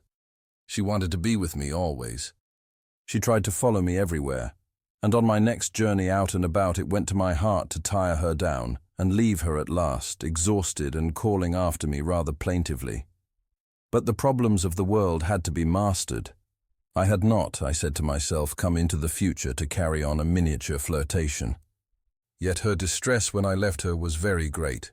Her expostulations at the parting were sometimes frantic, and I think altogether I had as much trouble as comfort from her devotion. Nevertheless, she was, somehow, a very great comfort. I thought it was mere childish affection that made her cling to me. Until it was too late, I did not clearly know what I had inflicted upon her when I left her. Nor until it was too late did I clearly understand what she was to me. For, by merely seeming fond of me, and showing in her weak, futile way that she cared for me, the little doll of a creature presently gave my return to the neighborhood of the White Sphinx almost the feeling of coming home. and I would watch for her tiny figure of white and gold so soon as I came over the hill. It was from her, too, that I learnt that fear had not yet left the world. She was fearless enough in the daylight, and she had the oddest confidence in me. For once, in a foolish moment, I made threatening grimaces at her, and she simply laughed at them. But she dreaded the dark, dreaded shadows, dreaded black things. Darkness to her was the one thing dreadful. It was a singularly passionate emotion, and it set me thinking and observing. I discovered then, among other things, that these little people gathered into the great houses after dark and slept in droves. To enter upon them without a light was to put them into a tumult of apprehension. I never found one out of doors, or one sleeping alone within doors after dark. Yet I was still such a blockhead that I missed the lesson of that fear, and in spite of Weena's distress, I insisted upon sleeping away from these slumbering multitudes. It troubled her greatly, but in the end her odd affection for me triumphed, and for 5 of the nights of our acquaintance, including the last night of all, she slept with her head pillowed on my arm. But my story slips away from me as I speak of her. It must have been the night before her rescue that I was awakened about dawn. I had been restless, dreaming most disagreeably that I was drowned, and that sea anemones were feeling over my face with their soft palps. I woke with a start, and with an odd fancy that some greyish animal had just rushed out of the chamber. I tried to get to sleep again, but I felt restless and uncomfortable. It was that dim grey hour when things are just creeping out of darkness, when everything is colourless and clear-cut, and yet unreal. I got up and went down into the great hall, and so out upon the flagstones in front of the palace. I thought I would make a virtue of necessity and see the sunrise. The moon was setting, and the dying moonlight and the first pallor of dawn were mingled in a ghastly half-light. The bushes were inky black, the ground a sombre grey, the sky colourless and cheerless. And up the hill, I thought I could see ghosts. Several times as I scanned the slope, I saw white figures. Twice I fancied I saw a solitary white, ape-like creature running rather quickly up the hill, and once near the ruins I saw a leash of them carrying some dark body. They moved hastily. I did not see what became of them. It seemed that they vanished among the bushes. The dawn was still indistinct, you must understand. I was feeling that chill, uncertain, early morning feeling you may have known. I doubted my eyes. As the eastern sky grew brighter, and the light of the day came on and its vivid colouring returned upon the world once more, I scanned the view keenly. But I saw no vestige of my white figures. They were mere creatures of the half-light. "They must have been ghosts," I said. "I wonder whence they dated." For a queer notion of Grant Allen's came into my head, and amused me. If each generation die and leave ghosts, he argued, the world at last will get overcrowded with them. On that theory, they would have grown innumerable some 800,000 years hence, and it was no great wonder to see 4 at once. But the jest was unsatisfying, and I was thinking of these figures all the morning, until Weena's rescue drove them out of my head. I associated them in some indefinite way with the white animal I had startled in my first passionate search for the time machine. But Weena was a pleasant substitute. Yet all the same, they were soon destined to take far deadlier possession of my mind. I think I have said how much hotter than our own was the weather of this golden age. I cannot account for it. It may be that the sun was hotter, or the earth nearer the sun. It is usual to assume that the sun will go on cooling steadily in the future. But people, unfamiliar with such speculations as those of the younger Darwin, forget that the planets must ultimately fall back one by one into the parent body. As these catastrophes occur, the sun will blaze with renewed energy, and it may be that some inner planet had suffered this fate. Whatever the reason, the fact remains that the sun was very much hotter than we know it. Well, one very hot morning, my 4th, I think, as I was seeking shelter from the heat and glare in a colossal ruin near the great house where I slept and fed, there happened this strange thing.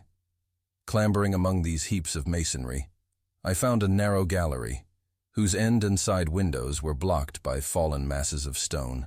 By contrast with the brilliancy outside, it seemed at first impenetrably dark to me. I entered it groping, for the change from light to blackness made spots of color swim before me. Suddenly I halted spellbound. A pair of eyes, luminous by reflection against the daylight without, was watching me out of the darkness. The old instinctive dread of wild beasts came upon me. I clenched my hands and steadfastly looked into the glaring eyeballs. I was afraid to turn.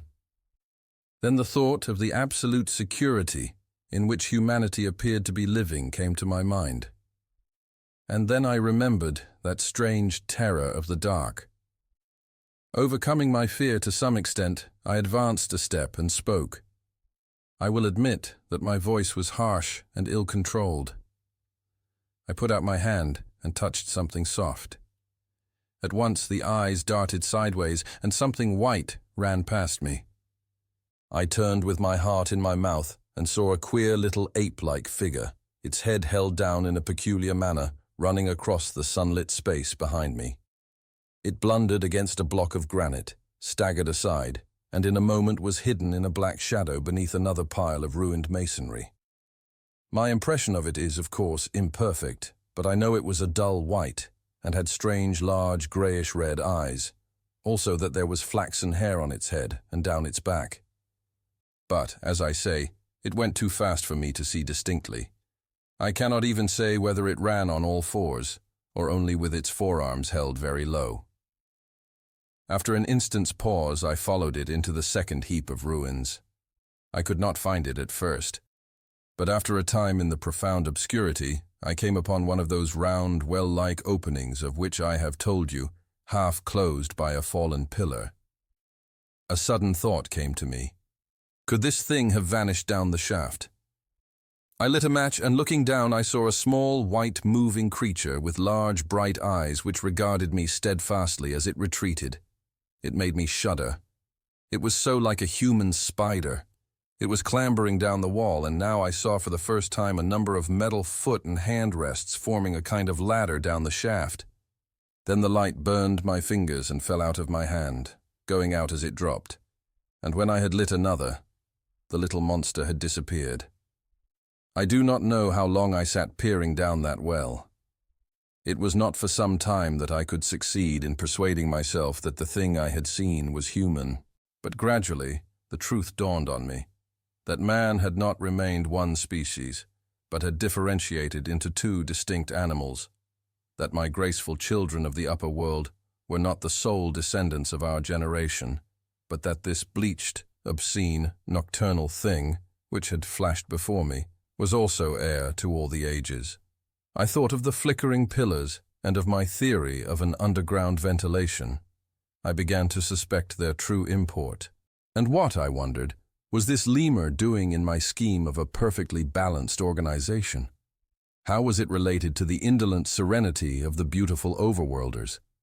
And what was hidden down there, at the foot of that shaft? I sat upon the edge of the well, telling myself that at any rate there was nothing to fear, and that there I must descend for the solution of my difficulties. And withal I was absolutely afraid to go. As I hesitated, two of the beautiful upper-world people came running in their amorous sport across the daylight in the shadow. The male pursued the female, flinging flowers at her as he ran. They seemed distressed to find me, my arm against the overturned pillar, peering down the well.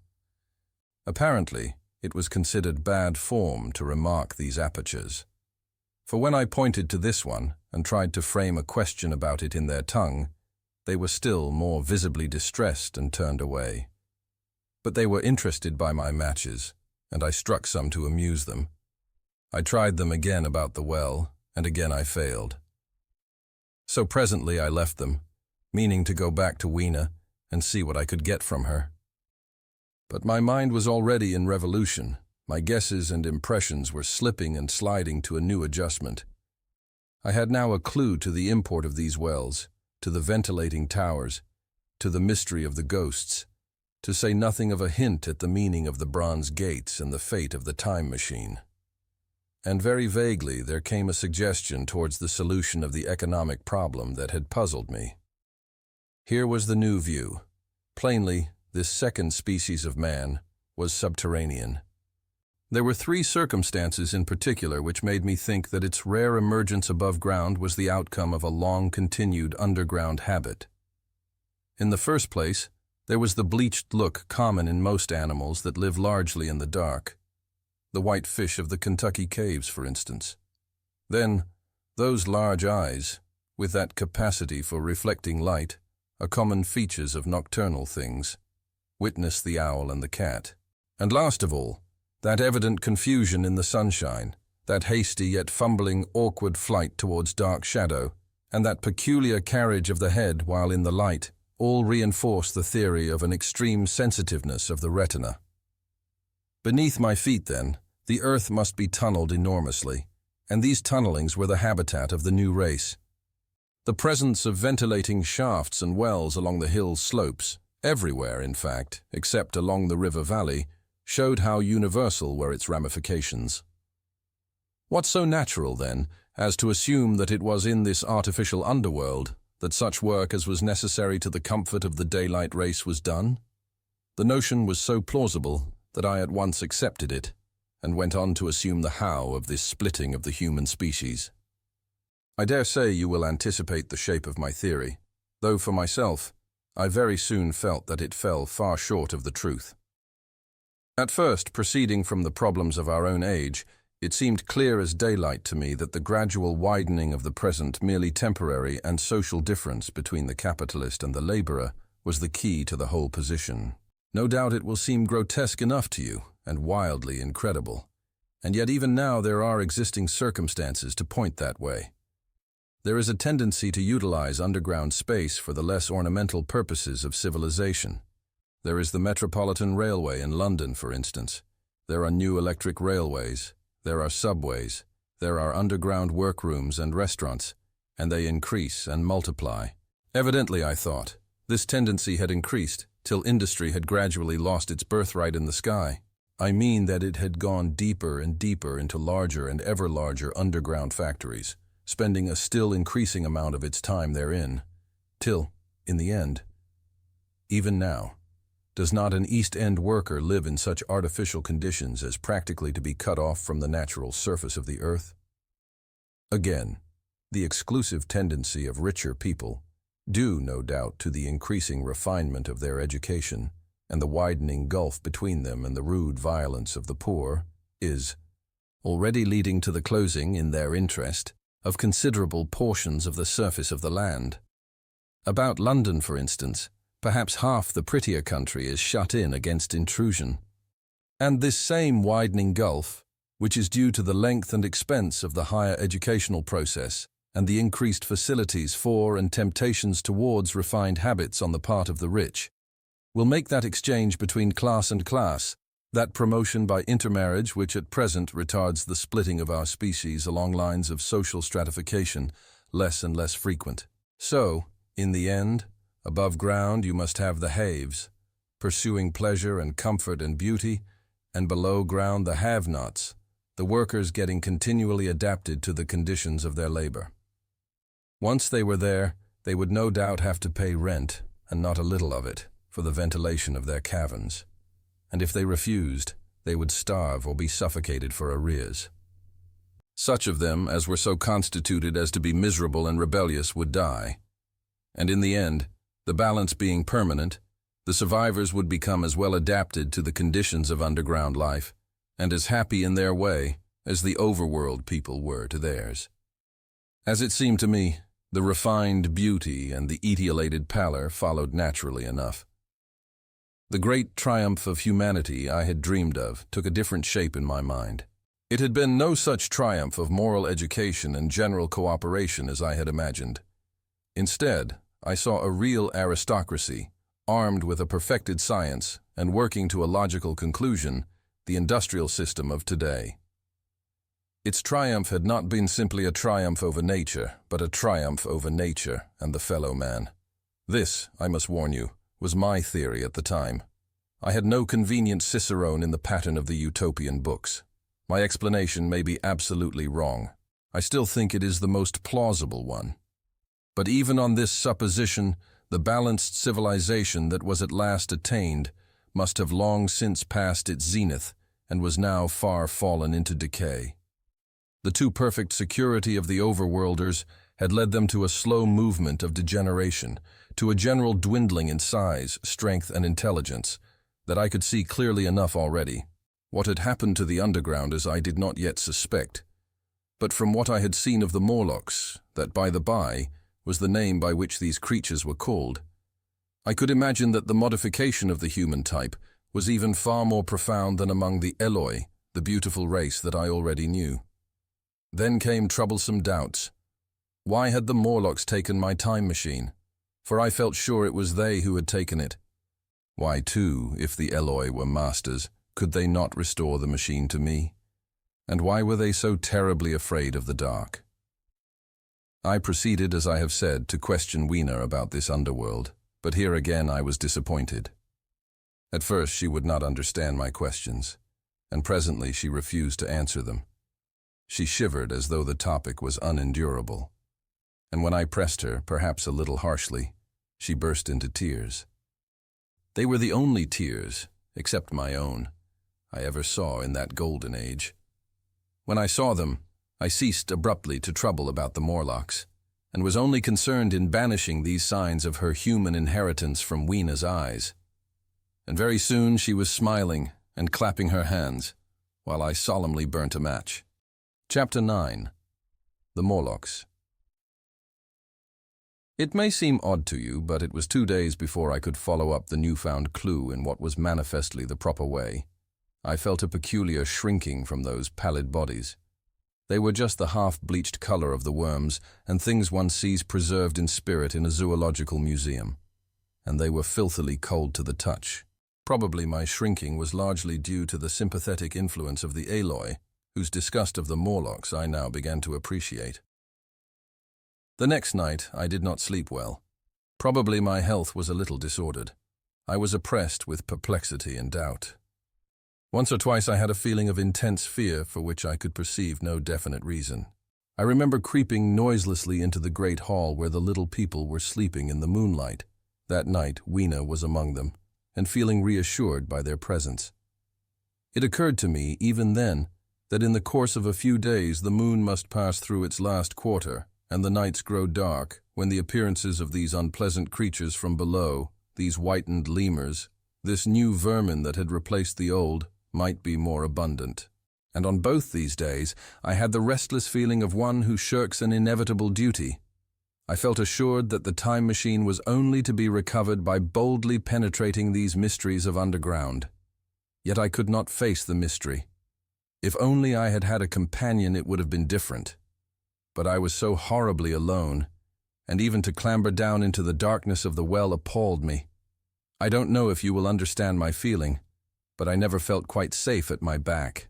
It was this restlessness, this insecurity perhaps, that drove me farther and farther afield in my exploring expeditions. Going to the southwestward towards the rising country that is now called Combe Wood, I observed far off, in the direction of 19th century Banstead, a vast green structure, different in character from any I had hitherto seen. It was larger than the largest of the palaces or ruins I knew, and the facade had an oriental look, the face of it having the luster, as well as the pale green tint, a kind of bluish green, of a certain type of Chinese porcelain. This difference in aspect suggested a difference in use, and I was minded to push on and explore. But the day was growing late, and I had come upon the site of the place after a long and tiring circuit. So I resolved to hold over the adventure for the following day, and I returned to the welcome and the caresses of little Weena. But next morning I perceived clearly enough that my curiosity regarding the Palace of Green Porcelain was a piece of self-deception to enable me to shirk by another day an experience I dreaded.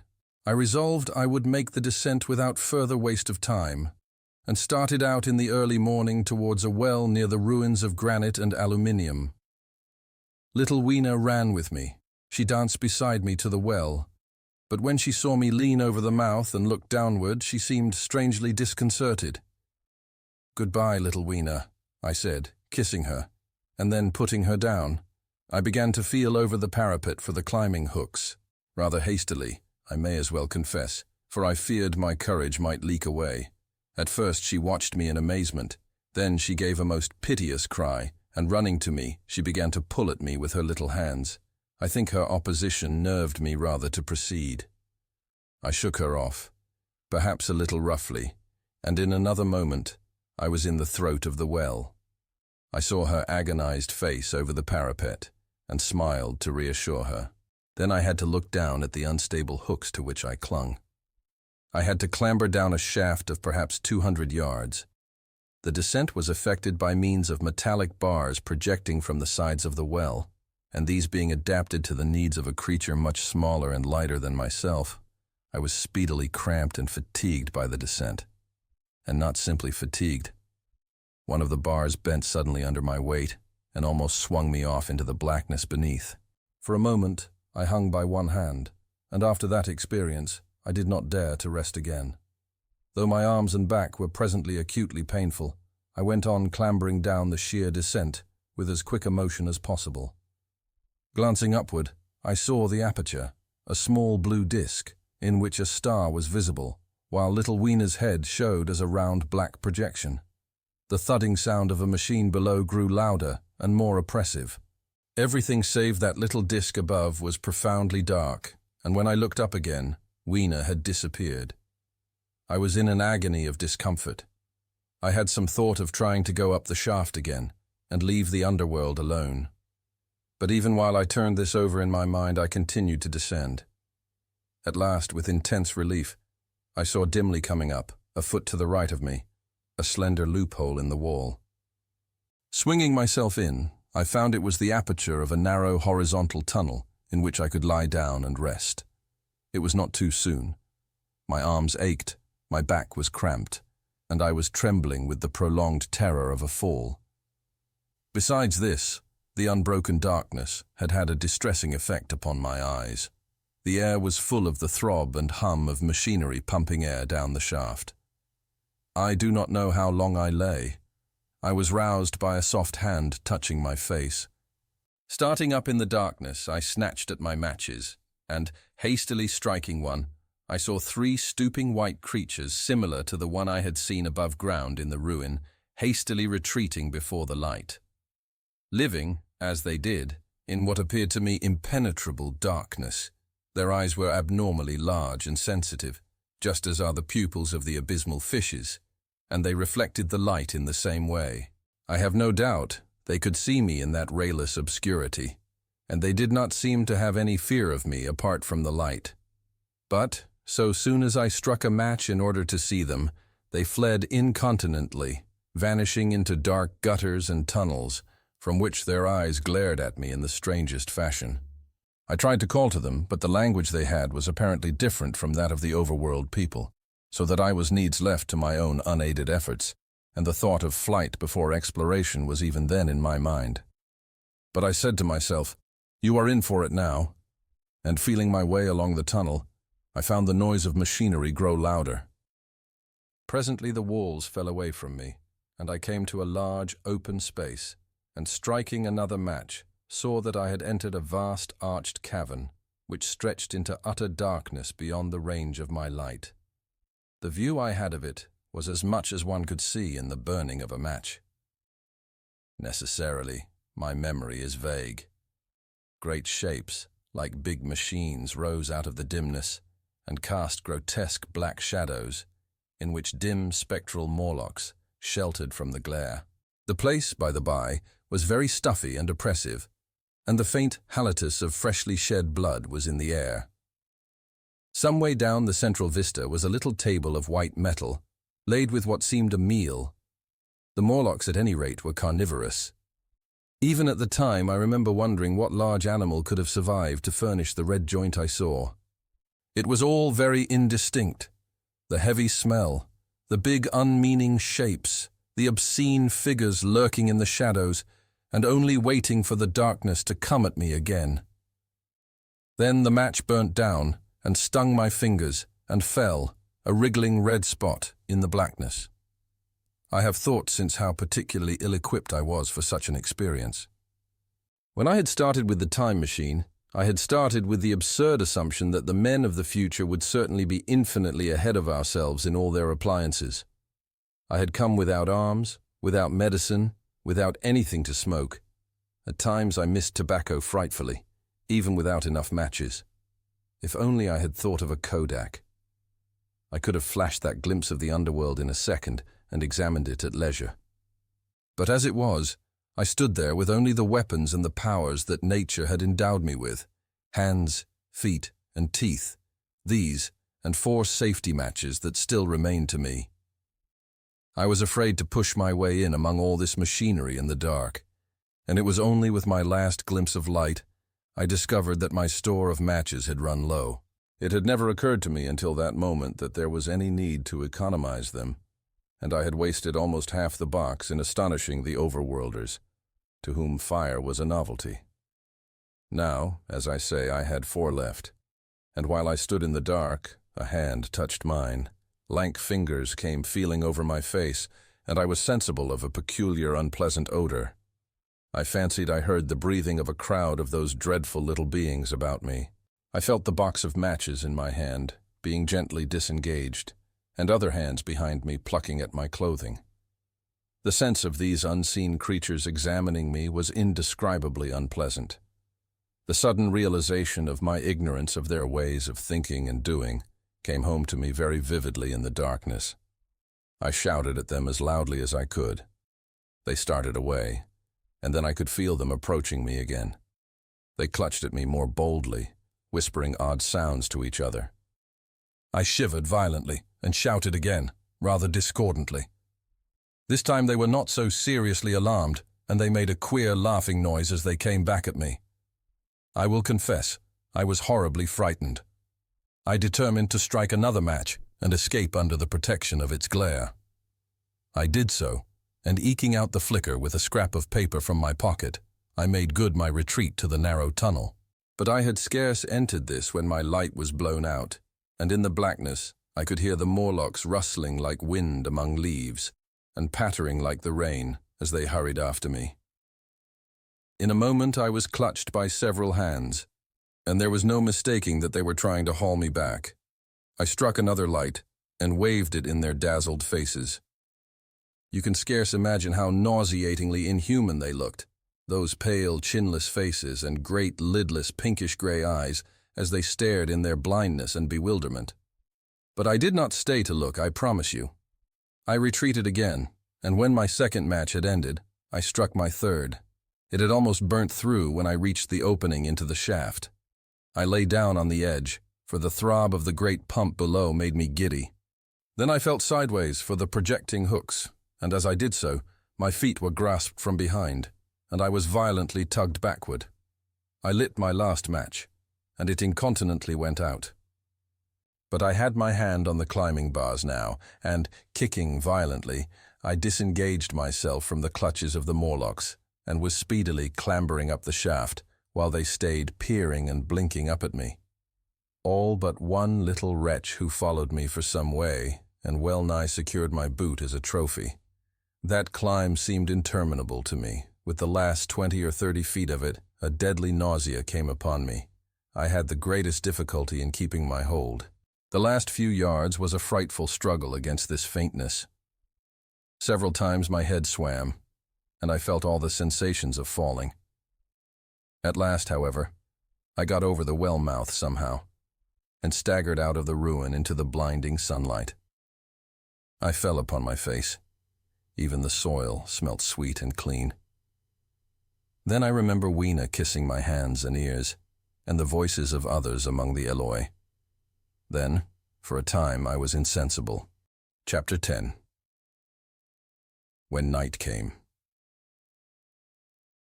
Now, indeed, I seemed in a worse case than before. Hitherto, except during my night's anguish at the loss of the time machine, I had felt a sustaining hope of ultimate escape. But that hope was staggered by these new discoveries. Hitherto, I had merely thought myself impeded by the childish simplicity of the little people, and by some unknown forces which I had only to understand to overcome. But there was an altogether new element in the sickening quality of the Morlocks, a something inhuman and malign. Instinctively, I loathed them.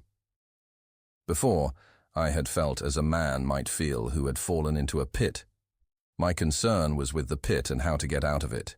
Now I felt like a beast in a trap, whose enemy would come upon him soon. The enemy I dreaded may surprise you. It was the darkness of the new moon. Weena had put this into my head by some at first incomprehensible remarks about the dark nights.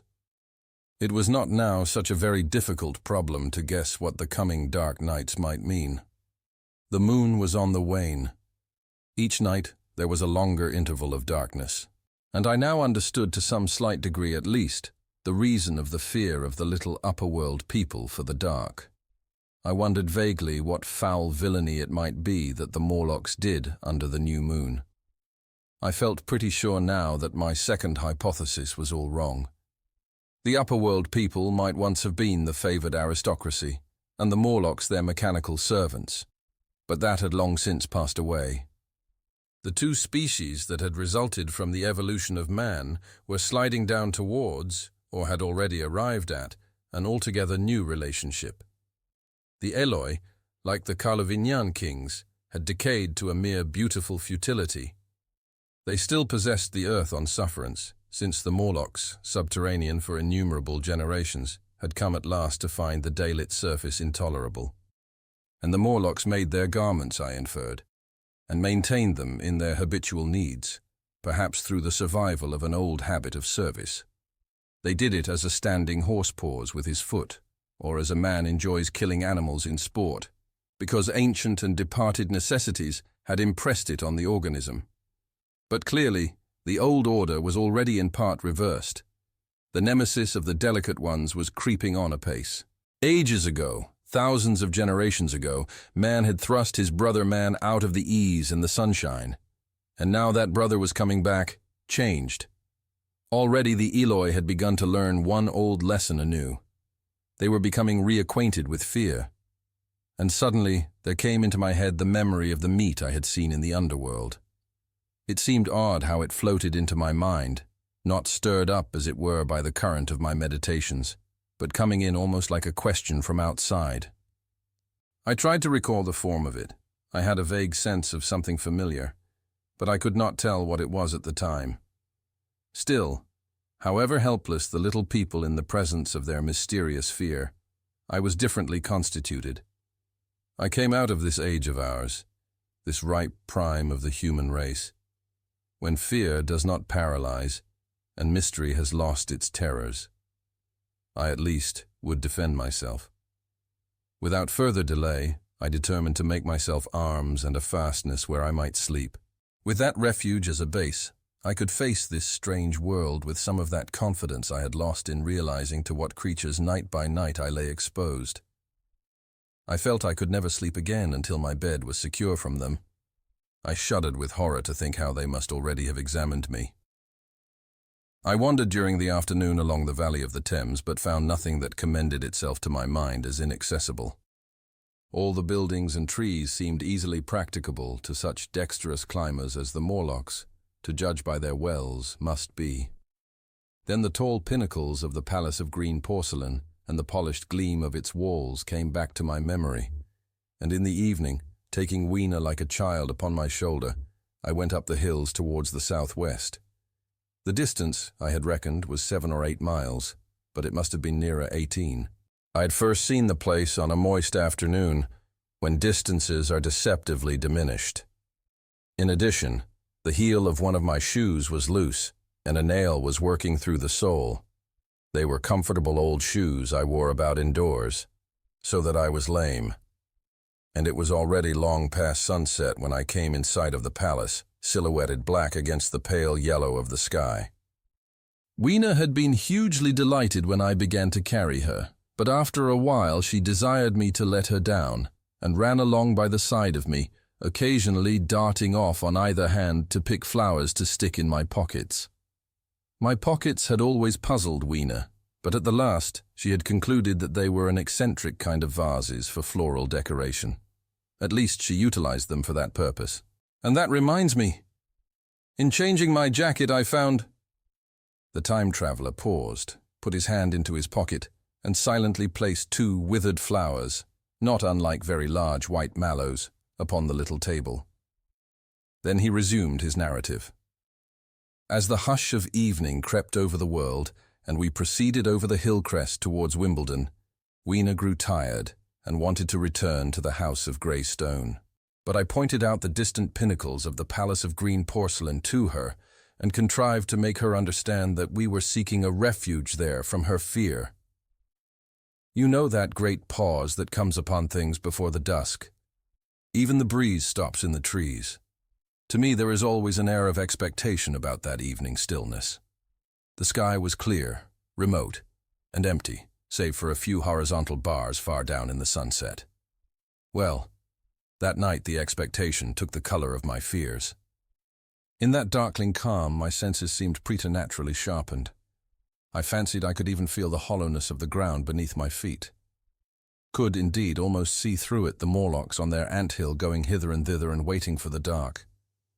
In my excitement, I fancied that they would receive my invasion of their burrows as a declaration of war. And why had they taken my time machine? So we went on in the quiet, and the twilight deepened into night. The clear blue of the distance faded, and one star after another came out. The ground grew dim, and the trees black. Weena's fears and her fatigue grew upon her. I took her in my arms and talked to her and caressed her. Then, as the darkness grew deeper, she put her arms round my neck and, closing her eyes, tightly pressed her face against my shoulder. So we went down a long slope into a valley, and there in the dimness I almost walked into a little river. This I waded, and went up the opposite side of the valley, past a number of sleeping houses, and by a statue, a faun, or some such figure minus the head. Here, too, were acacias. So far I had seen nothing of the Morlocks, but it was yet early in the night, and the darker hours before the old moon rose were still to come.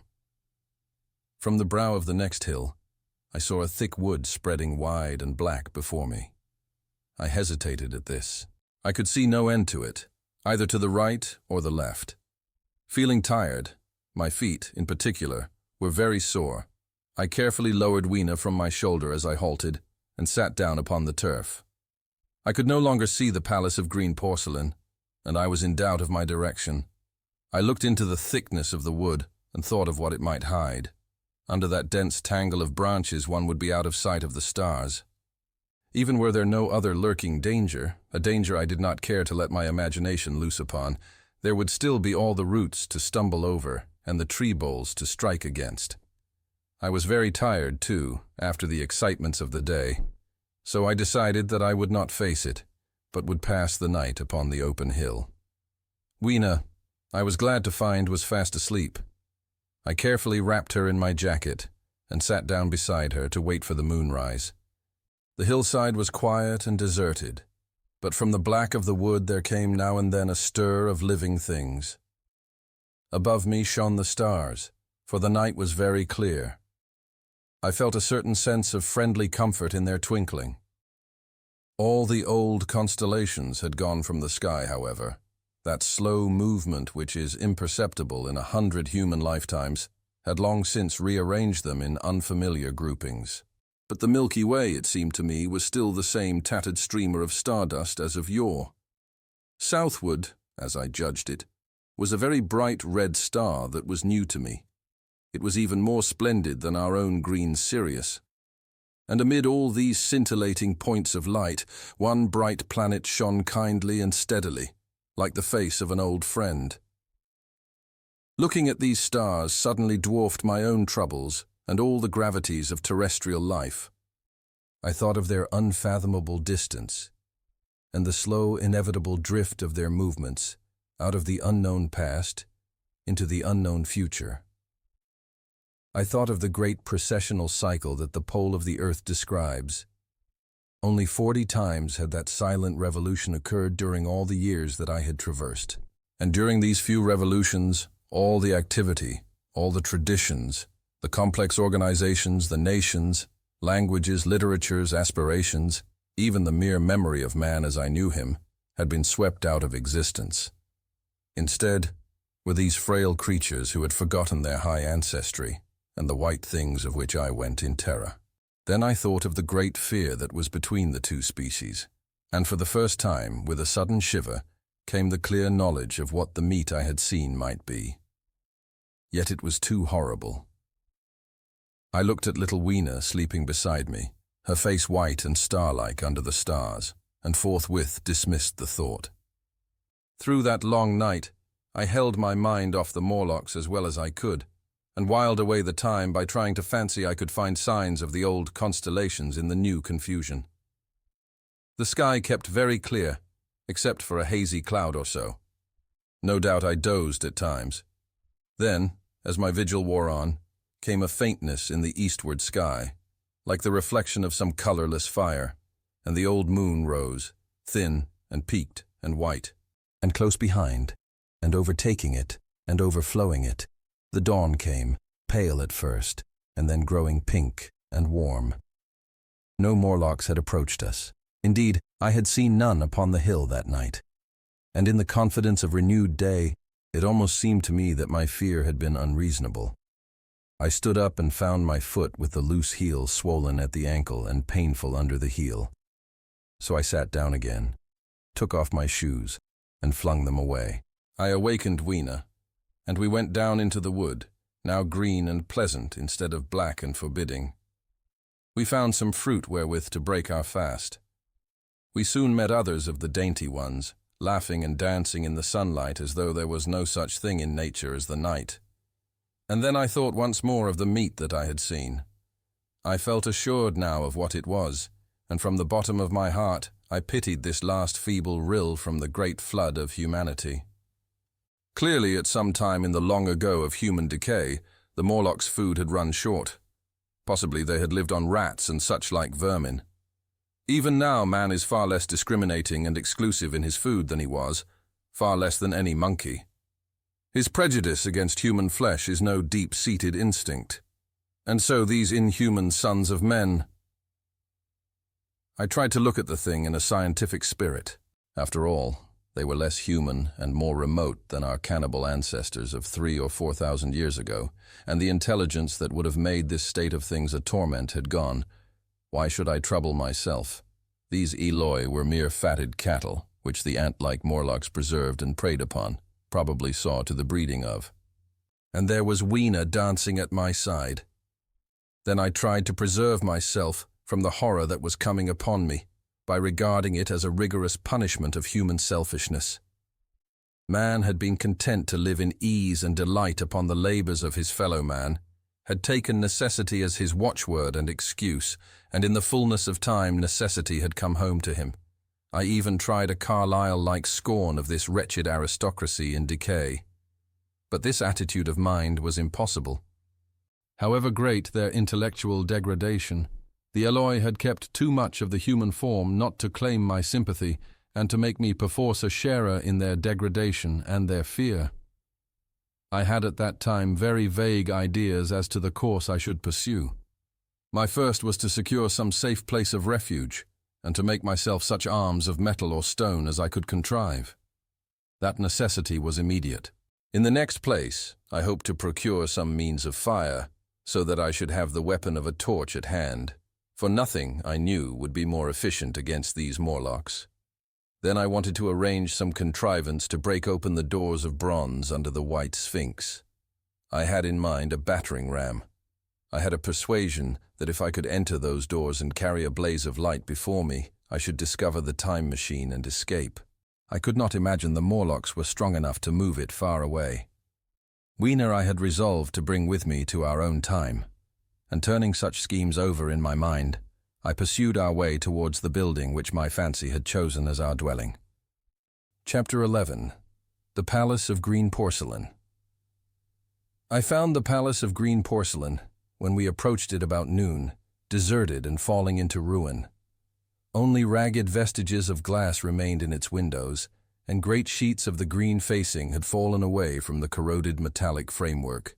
It lay very high upon a turfy down, and looking northeastward before I entered it, I was surprised to see a large estuary, or even creek, where I judged Wandsworth and Battersea must once have been. I thought then, though I never followed up the thought, of what might have happened, or might be happening, to the living things in the sea. The material of the palace proved on examination to be indeed porcelain, and along the face of it I saw an inscription in some unknown character. I thought, rather foolishly, that Weena might help me to interpret this, but I only learnt that the bare idea of writing had never entered her head. She always seemed to me, I fancy, more human than she was, perhaps because her affection was so human. Within the big valves of the door, which were open and broken, we found, instead of the customary hall, a long gallery lit by many side windows. At the first glance, I was reminded of a museum. The tiled floor was thick with dust, and a remarkable array of miscellaneous objects was shrouded in the same grey covering. Then I perceived, standing strange and gaunt in the center of the hall, what was clearly the lower part of a huge skeleton. I recognized by the oblique feet that it was some extinct creature after the fashion of the megatherium. The skull and the upper bones lay beside it in the thick dust, and in one place, where rainwater had dropped through a leak in the roof, the thing itself had been worn away. Further in the gallery was the huge skeleton barrel of a brontosaurus. My museum hypothesis was confirmed. Going towards the side, I found what appeared to be sloping shelves, and clearing away the thick dust, I found the old familiar glass cases of our own time. But they must have been airtight, to judge from the fair preservation of some of their contents. Clearly we stood among the ruins of some latter-day South Kensington. Here, apparently, was the paleontological section, and a very splendid array of fossils it must have been, though the inevitable process of decay that had been staved off for a time, and had, through the extinction of bacteria and fungi, lost 99/100ths of its force, was nevertheless, with extreme sureness, if with extreme slowness at work, again upon all its treasures. Here and there, I found traces of the little people in the shape of rare fossils, broken to pieces, or threaded in strings upon reeds, and the cases had in some instances been bodily removed, by the Morlocks, as I judged. The place was very silent. The thick dust deadened our footsteps. Weena, who had been rolling a sea urchin down the sloping glass of a case, presently came, as I stared about me, and very quietly took my hand and stood beside me. And at first I was so much surprised by this ancient monument of an intellectual age that I gave no thought to the possibilities it presented. Even my preoccupation about the time machine receded a little from my mind. To judge from the size of the place, this palace of green porcelain had a great deal more in it than a gallery of paleontology. Possibly historical galleries. It might be even a library. To me, at least in my present circumstances, these would be vastly more interesting than this spectacle of old-time geology in decay. Exploring, I found another short gallery running transversely to the first. This appeared to be devoted to minerals, and the sight of a block of sulfur set my mind running on gunpowder, but I could find no saltpeter, indeed, no nitrates of any kind. Doubtless they had deliquesced ages ago, yet the sulfur hung in my mind and set up a train of thinking. As for the rest of the contents of that gallery, though on the whole they were the best preserved of all I saw, I had little interest. I am no specialist in mineralogy, and I went on down a very ruinous aisle running parallel to the first hall I had entered. Apparently this section had been devoted to natural history, but everything had long since passed out of recognition. A few shriveled and blackened vestiges of what had once been stuffed animals, desiccated mummies in jars that had once held spirit, a brown dust of departed plants. That was all. I was sorry for that, because I should have been glad to trace the patient readjustments by which the conquest of animated nature had been attained. Then we came to a gallery of simply colossal proportions, but singularly ill-lit, the floor of it running downward at a slight angle from the end at which I entered.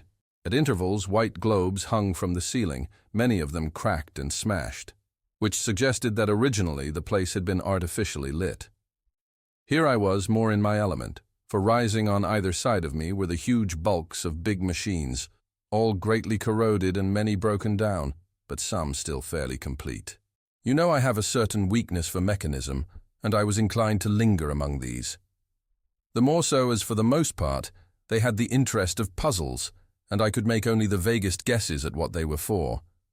I fancied that if I could solve their puzzles, I should find myself in possession of powers that might be of use against the Morlocks. Suddenly, Weena came very close to my side, so suddenly that she startled me. Had it not been for her, I do not think I should have noticed that the floor of the gallery sloped at all. Footnote: it may be, of course, that the floor did not slope, but that the museum was built into the side of a hill. Ed. The end I had come in at was quite above ground, and was lit by rare slit-like windows. As you went down the length, the ground came up against these windows, until at last there was a pit like the area of a London house before each, and only a narrow line of daylight at the top. I went slowly along, puzzling about the machines, and had been too intent upon them to notice the gradual diminution of the light, until Weena's increasing apprehensions drew my attention. Then I saw that the gallery ran down at last into a thick darkness. I hesitated, and then, as I looked round me, I saw that the dust was less abundant, and its surface less even. Further away towards the dimness, it appeared to be broken by a number of small, narrow footprints. My sense of the immediate presence of the Morlocks revived at that. I felt that I was wasting my time in the academic examination of machinery. I called to mind that it was already far advanced in the afternoon, and that I had still no weapon, no refuge, and no means of making a fire. And then down in the remote blackness of the gallery I heard a peculiar pattering and the same odd noises I had heard down the well. I took Weena's hand.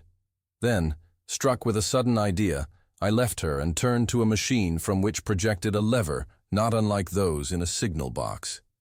Clambering upon the stand, and grasping this lever in my hands, I put all my weight upon it sideways. Suddenly Weena, deserted in the central aisle, began to whimper. I had judged the strength of the lever pretty correctly, for it snapped after a minute's strain, and I rejoined her with a mace in my hand more than sufficient, I judged, for any Morlock skull I might encounter. And I longed very much to kill a Morlock or so. Very inhuman, you may think, to want to go killing one's own descendants. But it was impossible, somehow, to feel any humanity in the things.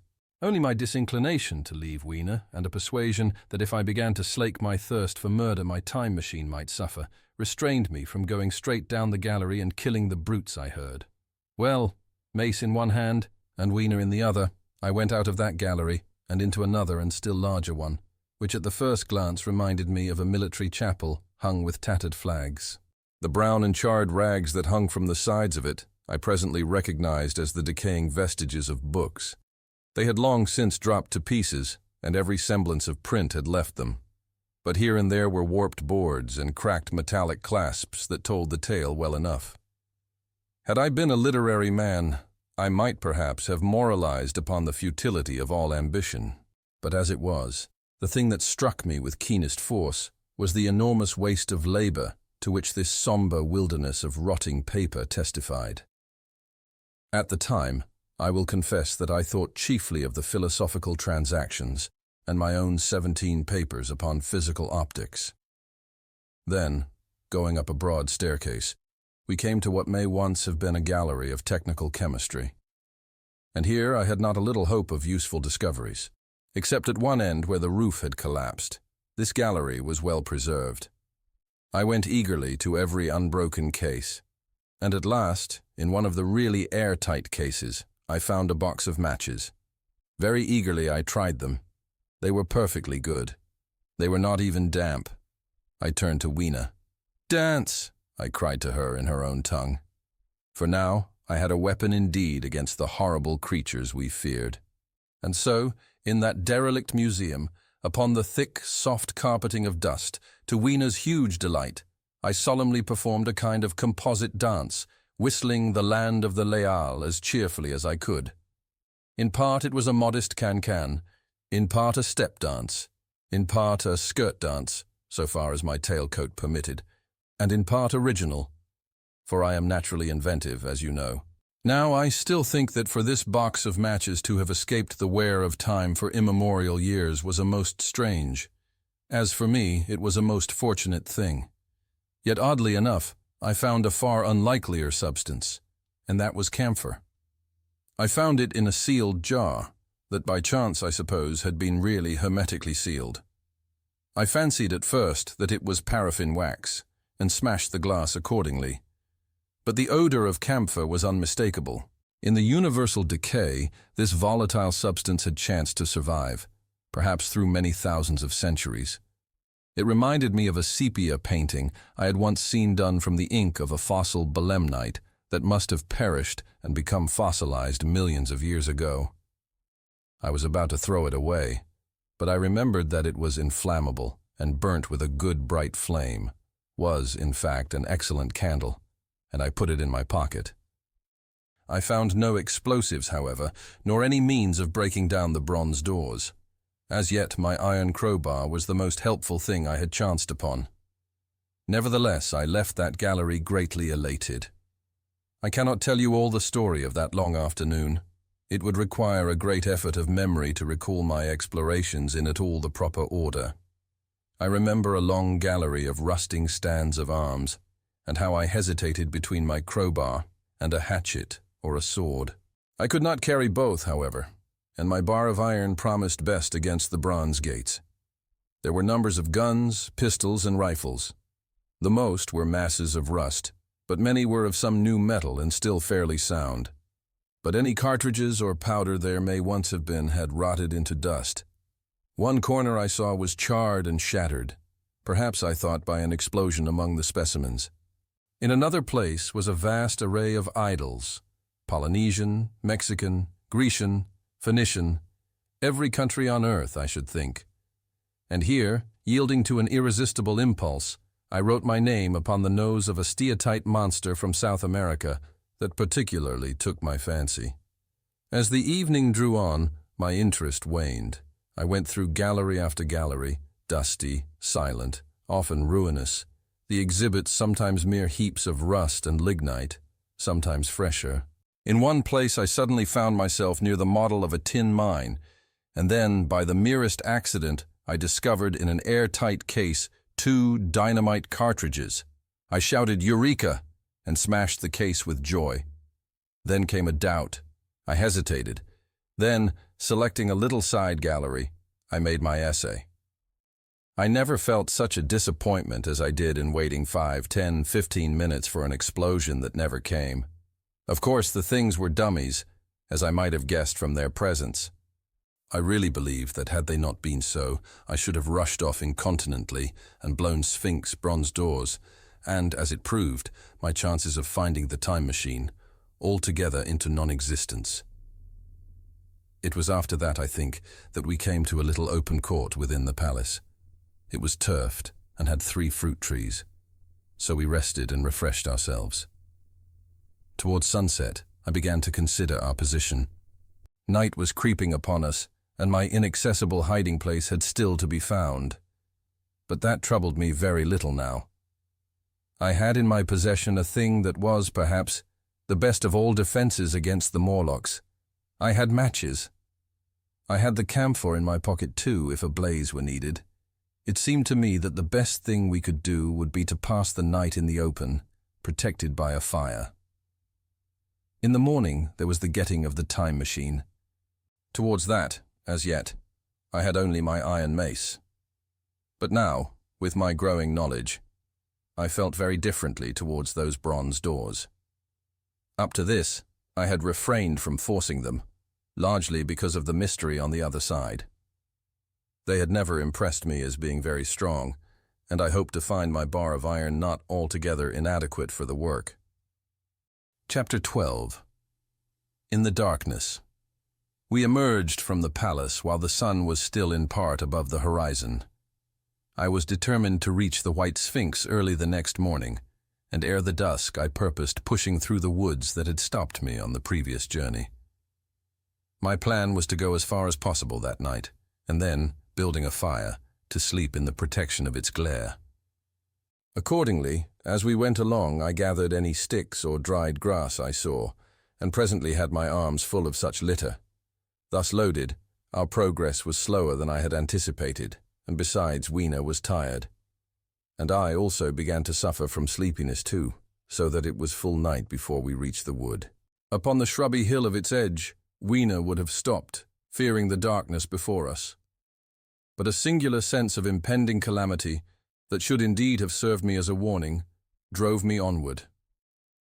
I had been without sleep for a night and 2 days, and I was feverish and irritable. I felt sleep coming upon me, and the Morlocks with it. While we hesitated, among the black bushes behind us, and dim against their blackness, I saw 3 crouching figures. There was scrub and long grass all about us, and I did not feel safe from their insidious approach. The forest, I calculated, was rather less than a mile across. If we could get through it to the bare hillside, there, as it seemed to me, was an altogether safer resting place. I thought that with my matches and my camphor, I could contrive to keep my path illuminated through the woods.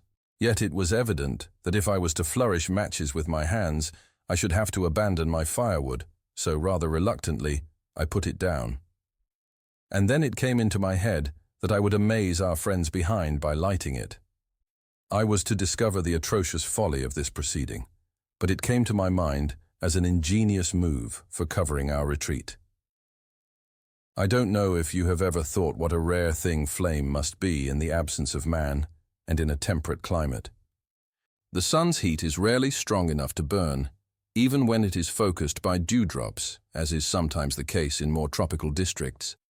Lightning may blast and blacken, but it rarely gives rise to widespread fire. Decaying vegetation may occasionally smolder with the heat of its fermentation, but this rarely results in flame. In this decadence, too, the art of fire-making had been forgotten on the earth. The red tongues that went licking up my heap of wood were an altogether new and strange thing to Weena. She wanted to run to it and play with it. I believe she would have cast herself into it had I not restrained her. But I caught her up, and in spite of her struggles, plunged boldly before me into the wood. For a little way, the glare of my fire lit the path. Looking back presently, I could see through the crowded stems that from my heap of sticks the blaze had spread to some bushes adjacent, and a curved line of fire was creeping up the grass of the hill. I laughed at that, and turned again to the dark trees before me. It was very black, and Weena clung to me convulsively, but there was still, as my eyes grew accustomed to the darkness, sufficient light for me to avoid the stems. Overhead it was simply black, except where a gap of remote blue sky shone down upon us here and there. I lit none of my matches because I had no hand free. Upon my left arm I carried my little one. In my right hand I had my iron bar. For some way I heard nothing but the crackling twigs under my feet, the faint rustle of the breeze above, and my own breathing, and the throb of the blood vessels in my ears. Then I seemed to know of a pattering behind me. I pushed on grimly. The pattering grew more distinct, and then I caught the same queer sound and voices I had heard in the underworld. There were evidently several of the Morlocks, and they were closing in upon me. Indeed, in another minute, I felt a tug at my coat, then something at my arm, and Weena shivered violently and became quite still. It was time for a match, but to get one I must put her down. I did so, and as I fumbled with my pocket, a struggle began in the darkness about my knees, perfectly silent on her part, and with the same peculiar cooing sounds from the Morlocks. Soft little hands, too, were creeping over my coat and back, touching even my neck. Then the match scratched and fizzed. I held it flaring, and saw the white backs of the Morlocks in flight amid the trees. I hastily took a lump of camphor from my pocket and prepared to light it as soon as the match should wane. Then I looked at Weena. She was lying clutching my feet and quite motionless, with her face to the ground. With a sudden fright I stooped to her. She seemed scarcely to breathe. I lit the block of camphor and flung it to the ground, and as it split and flared up and drove back the Morlocks and the shadows, I knelt down and lifted her. The wood behind seemed full of the stir and murmur of a great company. She seemed to have fainted. I put her carefully upon my shoulder and rose to push on, and then there came a horrible realization. In maneuvering with my matches and Weena, I had turned myself about several times, and now I had not the faintest idea in what direction lay my path. For all I knew, I might be facing back towards the palace of green porcelain. I found myself in a cold sweat. I had to think rapidly what to do. I determined to build a fire and encamp where we were. I put Weena, still motionless, down upon a turfy bowl, and very hastily, as my first lump of camphor waned, I began collecting sticks and leaves. Here and there, out of the darkness round me, the Morlock's eyes shone like carbuncles. The camphor flickered and went out. I lit a match, and as I did so, two white forms that had been approaching Weena dashed hastily away. One was so blinded by the light that he came straight for me, and I felt his bones grind under the blow of my fist. He gave a whoop of dismay, staggered a little way, and fell down. I lit another piece of camphor and went on gathering my bonfire. Presently I noticed how dry was some of the foliage above me, for since my arrival on the time machine, a matter of a week, no rain had fallen. So, instead of casting about among the trees for fallen twigs, I began leaping up and dragging down branches. Very soon, I had a choking, smoky fire of green wood and dry sticks, and could economize my camphor. Then I turned to where Weena lay beside my iron mace. I tried what I could to revive her, but she lay like one dead. I could not even satisfy myself whether or not she breathed. Now the smoke of the fire beat over towards me, and it must have made me heavy of a sudden. Moreover, the vapor of camphor was in the air. My fire would not need replenishing for an hour or so. I felt very weary after my exertion and sat down. The wood, too, was full of a slumberous murmur that I did not understand. I seemed just to nod and open my eyes. But all was dark, and the Morlocks had their hands upon me. Flinging off their clinging fingers, I hastily felt in my pocket for the matchbox, and it had gone. Then they gripped and closed with me again. In a moment, I knew what had happened. I had slept, and my fire had gone out, and the bitterness of death came over my soul. The forest seemed full of the smell of burning wood. I was caught by the neck, by the hair, by the arms, and pulled down. It was indescribably horrible in the darkness to feel all these soft creatures heaped upon me. I felt as if I was in a monstrous spider's web. I was overpowered and went down. I felt little teeth nipping at my neck. I rolled over, and as I did so, my hand came against my iron lever. It gave me strength. I struggled up, shaking the human rats from me, and holding the bar short, I thrust where I judged their faces might be. I could feel the succulent giving of flesh and bone under my blows, and for a moment I was free. The strange exultation that so often seems to accompany hard fighting came upon me. I knew that both I and Weena were lost, but I determined to make the Morlocks pay for their meat. I stood with my back to a tree, swinging the iron bar before me. The whole wood was full of the stir and cries of them. A minute passed. Their voices seemed to rise to a higher pitch of excitement, and their movements grew faster. Yet none came within reach. I stood glaring at the blackness. Then suddenly came hope. What if the Morlocks were afraid? And close on the heels of that came a strange thing. The darkness seemed to grow luminous. Very dimly I began to see the Morlocks about me. 3 battered at my feet, and then I recognized with incredulous surprise that the others were running, in an incessant stream as it seemed, from behind me and away through the wood in front. And their backs seemed no longer white, but reddish. As I stood agape, I saw a little red spark go drifting across a gap of starlight between the branches and vanish. And at that I understood the smell of burning wood, the slumberous murmur that was growing now into a gusty roar, the red glow, and the Morlock's flight. Stepping out from behind my tree and looking back, I saw, through the black pillars of the nearer trees, the flames of the burning forest. It was my first fire coming after me. With that I looked for Weena, but she was gone. The hissing and crackling behind me, the explosive thud as each fresh tree burst into flame, left little time for reflection. My iron bar still gripped, I followed in the Morlock's path. It was a close race. Once the flames crept forward so swiftly on my right as I ran that I was outflanked and had to strike off to the left. But at last I emerged upon a small open space, and as I did so, a Morlock came blundering towards me and past me, and went on straight into the fire. And now I was to see the most weird and horrible thing, I think, of all that I beheld in that future age. This whole space was as bright as day with the reflection of the fire. In the center was a hillock or tumulus, surmounted by a scorched hawthorn. Beyond this was another arm of the burning forest, with yellow tongues already writhing from it, completely encircling the space with a fence of fire. Upon the hillside were some 30 or 40 Morlocks, dazzled by the light and heat, and blundering hither and thither against each other in their bewilderment. At first I did not realize their blindness, and struck furiously at them with my bar in a frenzy of fear as they approached me, killing one and crippling several more. But when I had watched the gestures of one of them groping under the hawthorn against the red sky and heard their moans, I was assured of their absolute helplessness and misery in the glare, and I struck no more of them. Yet every now and then one would come straight towards me, setting loose a quivering horror that made me quick to elude him.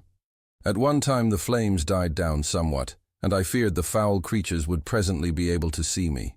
I was thinking of beginning the fight by killing some of them before this should happen. But the fire burst out again brightly, and I stayed my hand. I walked about the hill among them and avoided them, looking for some trace of Weena. But Weena was gone. At last I sat down on the summit of the hillock and watched this strange, incredible company of blind things, groping to and fro and making uncanny noises to each other as the glare of the fire beat on them.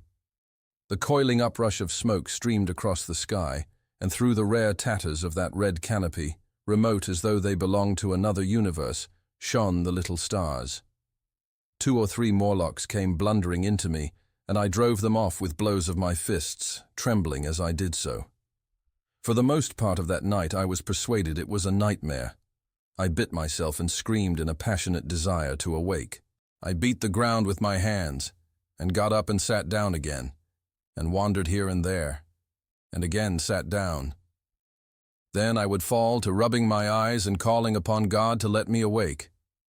Thrice I saw Morlocks put their heads down in a kind of agony and rush into the flames.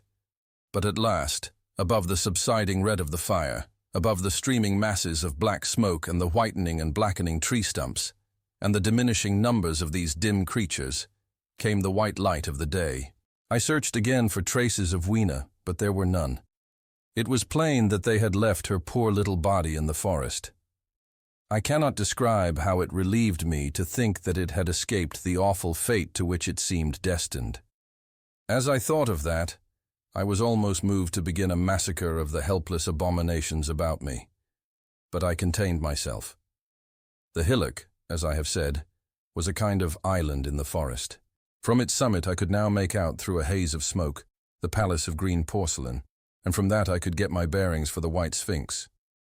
And so, leaving the remnant of these damned souls, still going hither and thither and moaning, as the day grew clearer, I tied some grass about my feet and limped on across smoking ashes and among black stems that still pulsated internally with fire towards the hiding place of the time machine. I walked slowly, for I was almost exhausted, as well as lame, and I felt the intensest wretchedness for the horrible death of little Weena. It seemed an overwhelming calamity. Now, in this old familiar room, it is more like the sorrow of a dream than an actual loss. But that morning it left me absolutely lonely again, terribly alone. I began to think of this house of mine, of this fireside, of some of you, and with such thoughts came a longing that was pain. But as I walked over the smoking ashes under the bright morning sky, I made a discovery. In my trouser pocket were still some loose matches. The box must have leaked before it was lost. Chapter 13. The Trap of the White Sphinx. About 8 or 9 in the morning, I came to the same seat of yellow metal from which I had viewed the world upon the evening of my arrival. I thought of my hasty conclusions upon that evening and could not refrain from laughing bitterly at my confidence. Here was the same beautiful scene, the same abundant foliage, the same splendid palaces and magnificent ruins, the same silver river running between its fertile banks. The gay robes of the beautiful people moved hither and thither among the trees. Some were bathing in exactly the place where I had saved Weena, and that suddenly gave me a keen stab of pain, and like blots upon the landscape rose the cupolas above the ways to the underworld. I understood now what all the beauty of the overworld people covered. Very pleasant was their day, as pleasant as the day of the cattle in the field. Like the cattle, they knew of no enemies and provided against no needs. And their end was the same. I grieved to think how brief the dream of the human intellect had been. It had committed suicide. It had set itself steadfastly towards comfort and ease, a balanced society with security and permanency as its watchword. It had attained its hopes, to come to this at last. Once, life and property must have reached almost absolute safety. The rich had been assured of his wealth and comfort, the toiler assured of his life and work.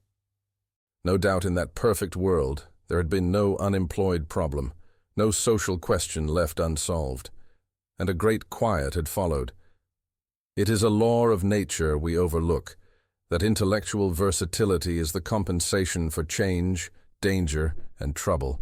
An animal perfectly in harmony with its environment is a perfect mechanism. Nature never appeals to intelligence until habit and instinct are useless. There is no intelligence where there is no change and no need of change. Only those animals partake of intelligence that have to meet a huge variety of needs and dangers. So, as I see it, the upperworld man had drifted towards his feeble prettiness, and the underworld to mere mechanical industry. But that perfect state had lacked one thing even for mechanical perfection: absolute permanency. Apparently, as time went on, the feeding of an underworld, however it was affected, had become disjointed. Mother Necessity, who had been staved off for a few thousand years, came back again, and she began below. The underworld being in contact with machinery, which, however perfect, still needs some little thought outside habit, had probably retained perforce rather more initiative, if less of every other human character, than the upper. And when other meat failed them, they turned to what old habit had hitherto forbidden. So I say I saw it in my last view of the world of 802,701. It may be as wrong an explanation as mortal wit could invent. It is how the thing shaped itself to me, and as that, I give it to you. After the fatigues, excitements and terrors of the past days, and in spite of my grief, this seat and the tranquil view and the warm sunlight were very pleasant. I was very tired and sleepy, and soon my theorizing passed into dozing. Catching myself at that, I took my own hint, and spreading myself out upon the turf, I had a long and refreshing sleep. I awoke a little before sunsetting. I now felt safe against being caught napping by the Morlocks, and stretching myself, I came on down the hill towards the White Sphinx. I had my crowbar in one hand, and the other hand played with the matches in my pocket. And now came a most unexpected thing. As I approached the pedestal of the Sphinx, I found the bronze valves were open. They had slid down into grooves. At that, I stopped short before them, hesitating to enter. Within was a small apartment, and on a raised place in the corner of this was the time machine. I had the small levers in my pocket. So here, after all my elaborate preparations for the siege of the White Sphinx, was a meek surrender. I threw my iron bar away, almost sorry not to use it. A sudden thought came into my head as I stooped towards the portal. For once, at least, I grasped the mental operations of the Morlocks. Suppressing a strong inclination to laugh, I stepped through the bronze frame and up to the time machine. I was surprised to find it had been carefully oiled and cleaned. I have suspected since that the Morlocks had even partially taken it to pieces while trying in their dim way to grasp its purpose. Now as I stood and examined it, finding a pleasure in the mere touch of the contrivance, the thing I had expected happened. The bronze panels suddenly slid up and struck the frame with a clang. I was in the dark, trapped, so the Morlocks thought. At that I chuckled gleefully. I could already hear their murmuring laughter as they came towards me. Very calmly I tried to strike the match. I had only to fix on the levers and depart then like a ghost. But I had overlooked one little thing. The matches were of that abominable kind that light only on the box. You may imagine how all my calm vanished. The little brutes were close upon me. One touched me. I made a sweeping blow in the dark at them with the levers and began to scramble into the saddle of the machine. Then came one hand upon me and then another. Then I had simply to fight against their persistent fingers for my levers, and at the same time feel for the studs over which these fitted. One, indeed, they almost got away from me. As it slipped from my hand, I had to butt in the dark with my head. I could hear the Morlock's skull ring, to recover it. It was a nearer thing than the fight in the forest, I think, this last scramble. But at last the lever was fixed and pulled over. The clinging hand slipped from me. The darkness presently fell from my eyes. I found myself in the same grey light and tumult I have already described. Chapter 14. The Further Vision. I have already told you of the sickness and confusion that comes with time traveling. And this time I was not seated properly in the saddle, but sideways and in an unstable fashion. For an indefinite time I clung to the machine as it swayed and vibrated, quite unheeding how I went, and when I brought myself to look at the dials again, I was amazed to find where I had arrived. One dial records days, and another thousands of days, another millions of days, and another thousands of millions. Now, instead of reversing the levers, I had pulled them over so as to go forward with them, and when I came to look at these indicators, I found that the thousands hand was sweeping round as fast as the seconds hand of a watch, into futurity. As I drove on, a peculiar change crept over the appearance of things. The palpitating greyness grew darker. Then, though I was still travelling with prodigious velocity, the blinking succession of day and night, which was usually indicative of a slower pace, returned and grew more and more marked. This puzzled me very much at first. The alternations of night and day grew slower and slower, and so did the passage of the sun across the sky, until they seemed to stretch through centuries. At last, a steady twilight brooded over the earth, a twilight only broken now and then when a comet glared across the darkling sky. The band of light that had indicated the sun had long since disappeared, for the sun had ceased to set. It simply rose and fell in the west, and grew ever broader and more red. All trace of the moon had vanished. The circling of the stars, growing slower and slower, had given place to creeping points of light. At last, some time before I stopped, the sun, red and very large, halted motionless upon the horizon, a vast dome glowing with a dull heat, and now and then suffering a momentary extinction. At one time, it had for a little while glowed more brilliantly again, but it speedily reverted to its sullen red heat. I perceived by this slowing down of its rising and setting that the work of the tidal drag was done. The earth had come to rest with one face to the sun, even as in our own time the moon faces the earth. Very cautiously, for I remembered my former headlong fall, I began to reverse my motion. Slower and slower went the circling hands, until the thousands one seemed motionless, and the daily one was no longer a mere mist upon its scale. Still slower, until the dim outlines of a desolate beach grew visible. I stopped very gently and sat upon the time machine, looking round. The sky was no longer blue. Northeastward it was inky black, and out of the blackness shone brightly and steadily the pale white stars. Overhead it was a deep Indian red and starless, and southeastward it grew brighter to a glowing scarlet where, cut by the horizon, lay the huge hull of the sun, red and motionless. The rocks about me were of a harsh reddish color, and all the trace of life that I could see at first was the intensely green vegetation that covered every projecting point on their southeastern face. It was the same rich green that one sees on forest moss or on the lichen in caves, plants which like these grow in a perpetual twilight. The machine was standing on a sloping beach. The sea stretched away to the southwest, to rise into a sharp, bright horizon against the wan sky. There were no breakers and no waves, for not a breath of wind was stirring. Only a slight, oily swell rose and fell like a gentle breathing, and showed that the eternal sea was still moving and living. And along the margin where the water sometimes broke was a thick incrustation of salt, pink under the lurid sky. There was a sense of oppression in my head, and I noticed that I was breathing very fast. The sensation reminded me of my only experience of mountaineering, and from that I judged the air to be more rarefied than it is now. Far away up the desolate slope, I heard a harsh scream, and saw a thing like a huge white butterfly go slanting and fluttering up into the sky, and circling, disappear over some low hillocks beyond. The sound of its voice was so dismal that I shivered and seated myself more firmly upon the machine. Looking round me again, I saw that quite near, what I had taken to be a reddish mass of rock was moving slowly towards me. Then I saw the thing was really a monstrous crab-like creature. Can you imagine a crab as large as yonder table, with its many legs moving slowly and uncertainly, its big claws swaying, its long antennae, like carters' whips, waving and feeling, and its stalked eyes gleaming at you on either side of its metallic front?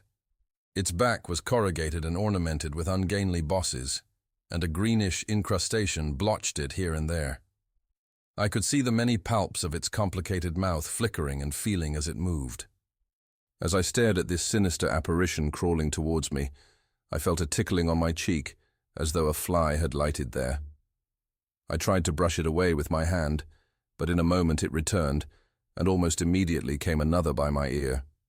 I struck at this and caught something thread-like. It was drawn swiftly out of my hand. With a frightful qualm I turned, and I saw that I had grasped the antenna of another monster crab that stood just behind me.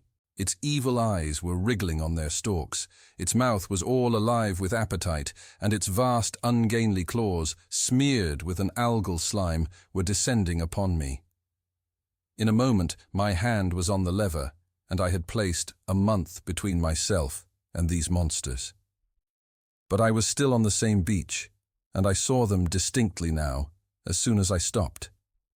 Dozens of them seemed to be crawling here and there, in the somber light, among the foliated sheets of intense green. I cannot convey the sense of abominable desolation that hung over the world.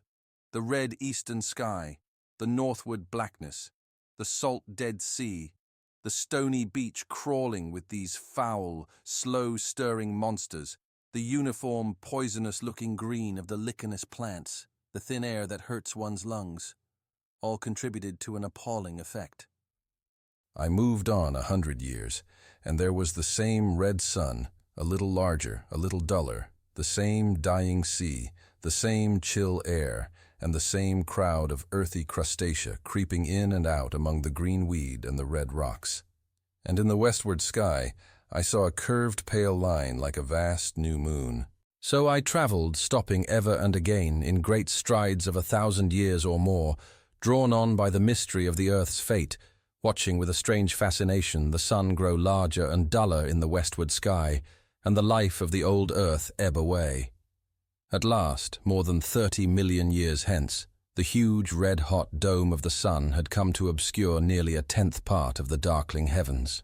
Then I stopped once more, for the crawling multitude of crabs had disappeared, and the red beach, save for its livid green liverworts and lichens, seemed lifeless, and now it was flecked with white.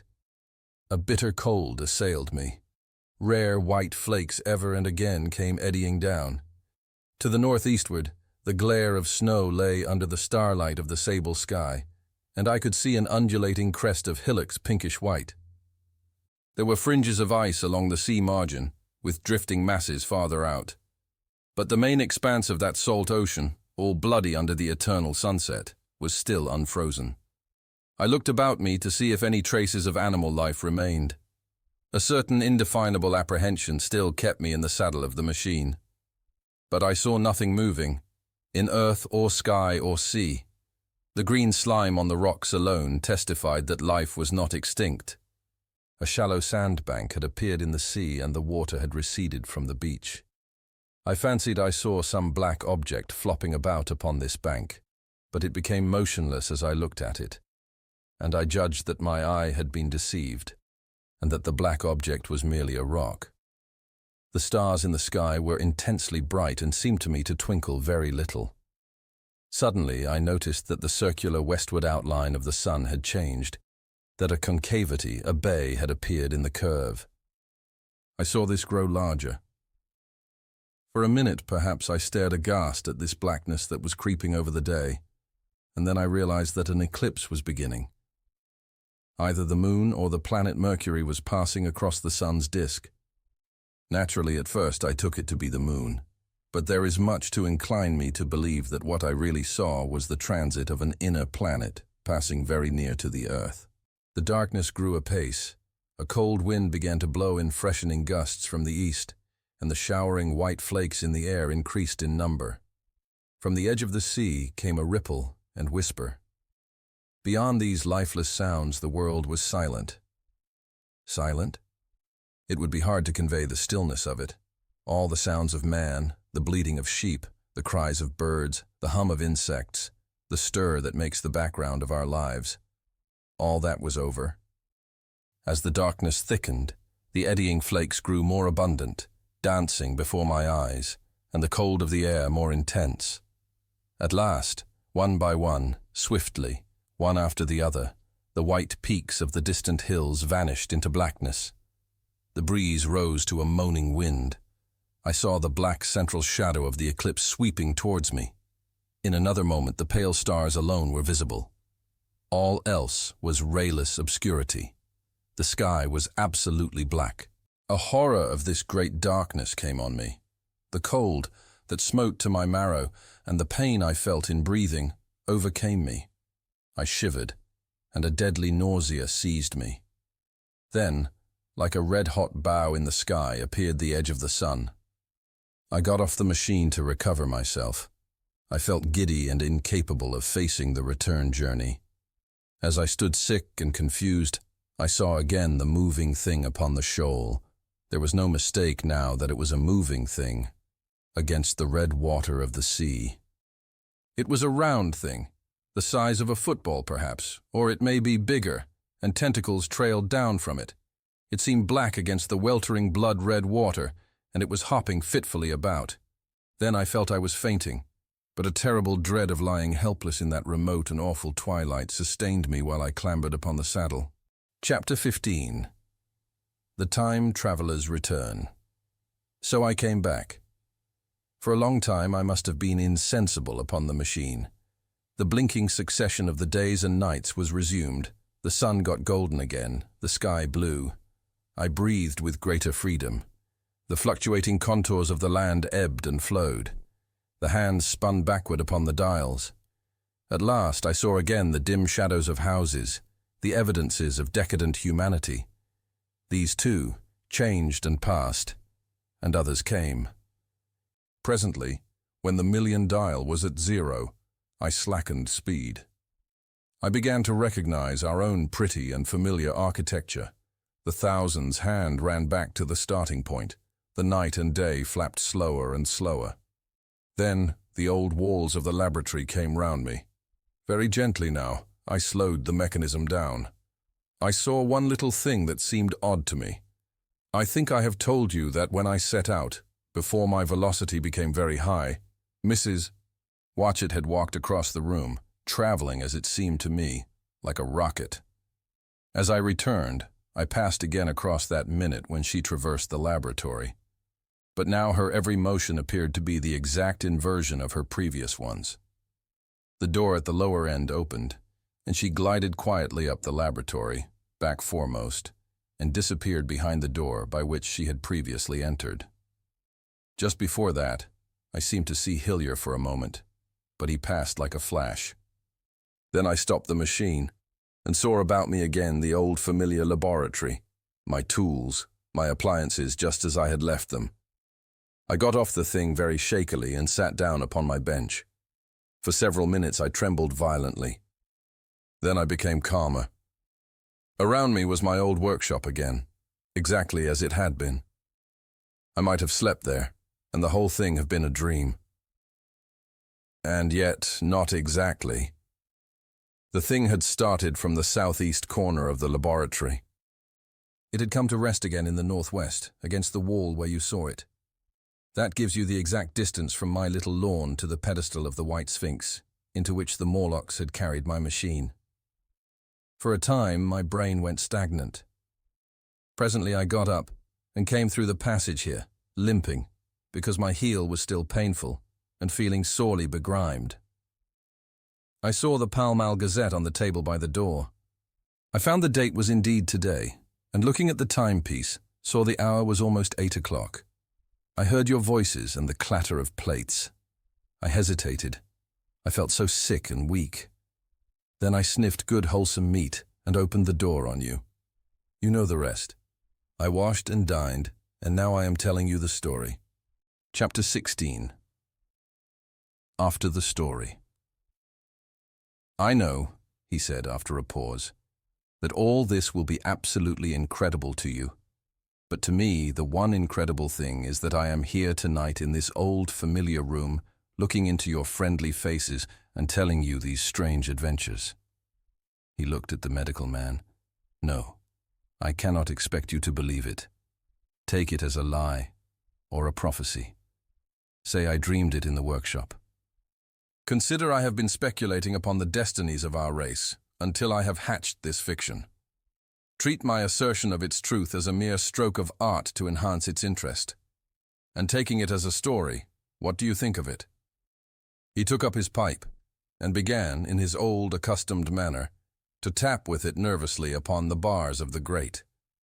There was a momentary stillness.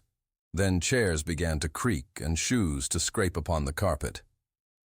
I took my eyes off the time-traveler's face and looked round at his audience. They were in the dark, and little spots of color swam before them. The medical man seemed absorbed in the contemplation of our host. The editor was looking hard at the end of his cigar, the sixth. The journalist fumbled for his watch. The others, as far as I remember, were motionless. The editor stood up with a sigh. "What a pity it is you're not a writer of stories," he said, putting his hand on the time-traveler's shoulder. "You don't believe it? Well, I thought not."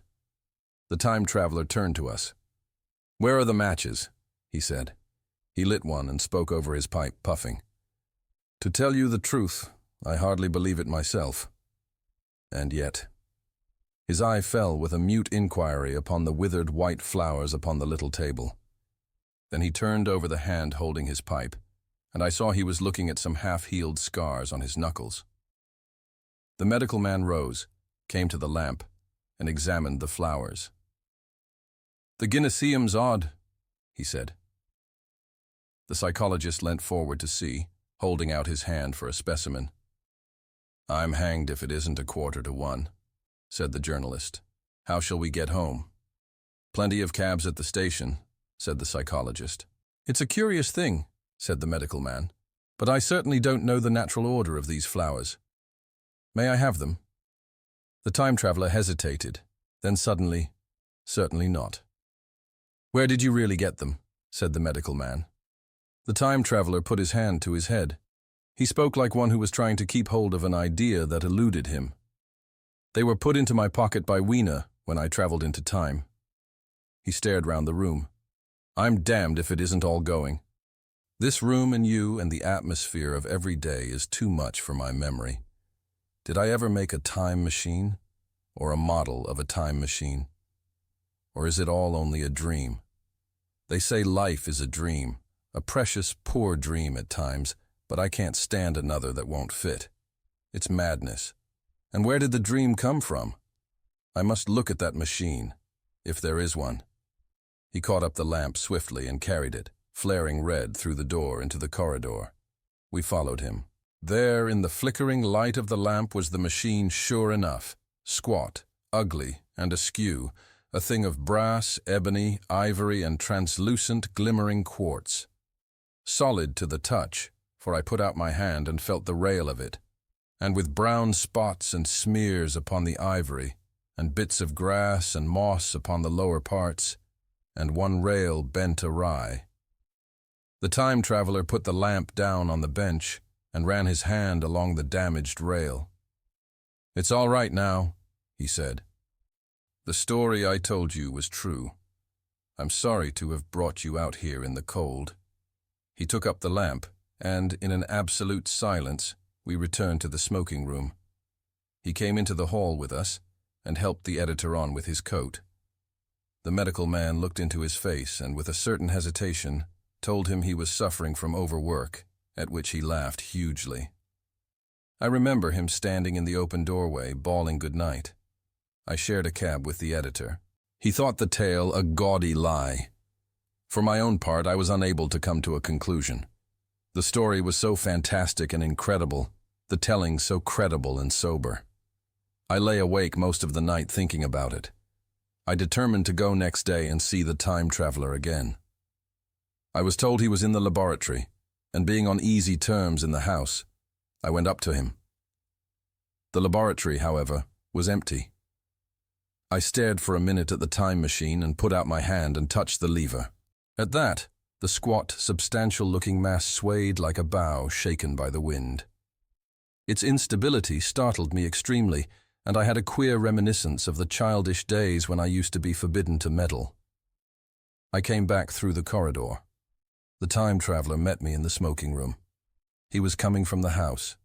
He had a small camera under one arm and a knapsack under the other. He laughed when he saw me and gave me an elbow to shake. "I'm frightfully busy," said he, "with that thing in there." "But is it not some hoax?" I said. "Do you really travel through time?" "Really and truly I do." And he looked frankly into my eyes. He hesitated. His eye wandered about the room. "I only want half an hour," he said. "I know why you came, and it's awfully good of you. There's some magazines here. If you'll stop to lunch, I'll prove you this time, traveling up to the hilt, specimens and all." "If you'll forgive my leaving you now," I consented, hardly comprehending then the full import of his words, and he nodded and went on down the corridor. I heard the door of the laboratory slam, seated myself in a chair, and took up a daily paper. What was he going to do before lunchtime? Then suddenly I was reminded by an advertisement that I had promised to meet Richardson, the publisher, at 2. I looked at my watch and saw that I could barely save that engagement. I got up and went down the passage to tell the time traveler. As I took hold of the handle of the door, I heard an exclamation, oddly truncated at the end, and a click and a thud. A gust of air whirled round me as I opened the door, and from within came the sound of broken glass falling on the floor. The time traveler was not there. I seemed to see a ghostly, indistinct figure sitting in a whirling mass of black and brass for a moment. A figure so transparent that the bench behind, with its sheets of drawings, was absolutely distinct. But this phantasm vanished as I rubbed my eyes. The time machine had gone. Save for a subsiding stir of dust, the further end of the laboratory was empty. A pane of the skylight had apparently just been blown in. I felt an unreasonable amazement. I knew that something strange had happened, and for the moment could not distinguish what the strange thing might be. As I stood staring, the door into the garden opened, and the manservant appeared. We looked at each other. Then ideas began to come. "Has Mr. gone out that way?" said I. "No, sir. No one has come out this way. I was expecting to find him here." At that I understood. At the risk of disappointing Richardson, I stayed on, waiting for the time traveler, waiting for the second, perhaps still stranger story, and the specimens and photographs he would bring with him. But I am beginning now to fear that I must wait a lifetime. The time traveler vanished 3 years ago, and as everybody knows now, he has never returned. Epilogue. One cannot choose but wonder. Will he ever return? It may be that he swept back into the past and fell among the blood-drinking, hairy savages of the age of unpolished stone, into the abysses of the Cretaceous Sea, or among the grotesque saurians, the huge reptilian brutes of the Jurassic times. He may even now, if I may use the phrase, be wandering on some plesiosaurus-haunted oolitic coral reef, or beside the lonely saline seas of the Triassic Age. Or did he go forward into one of the nearer ages in which men are still men, but with the riddles of our own time answered and its wearisome problems solved. Into the manhood of the race. For I, for my own part, cannot think that these latter days of weak experiment, fragmentary theory, and mutual discord are indeed man's culminating time. I say, for my own part. He, I know, for the question had been discussed among us long before the time machine was made, thought but cheerlessly of the advancement of mankind, and saw in the growing pile of civilization only a foolish heaping that must inevitably fall back upon and destroy its makers in the end. If that is so, it remains for us to live as though it were not so. But to me the future is still black and blank, is a vast ignorance, lit at a few casual places by the memory of his story. And I have by me, for my comfort, 2 strange white flowers, shriveled now, and brown and flat and brittle, to witness that even when mind and strength had gone, gratitude and a mutual tenderness still lived on in the heart of man.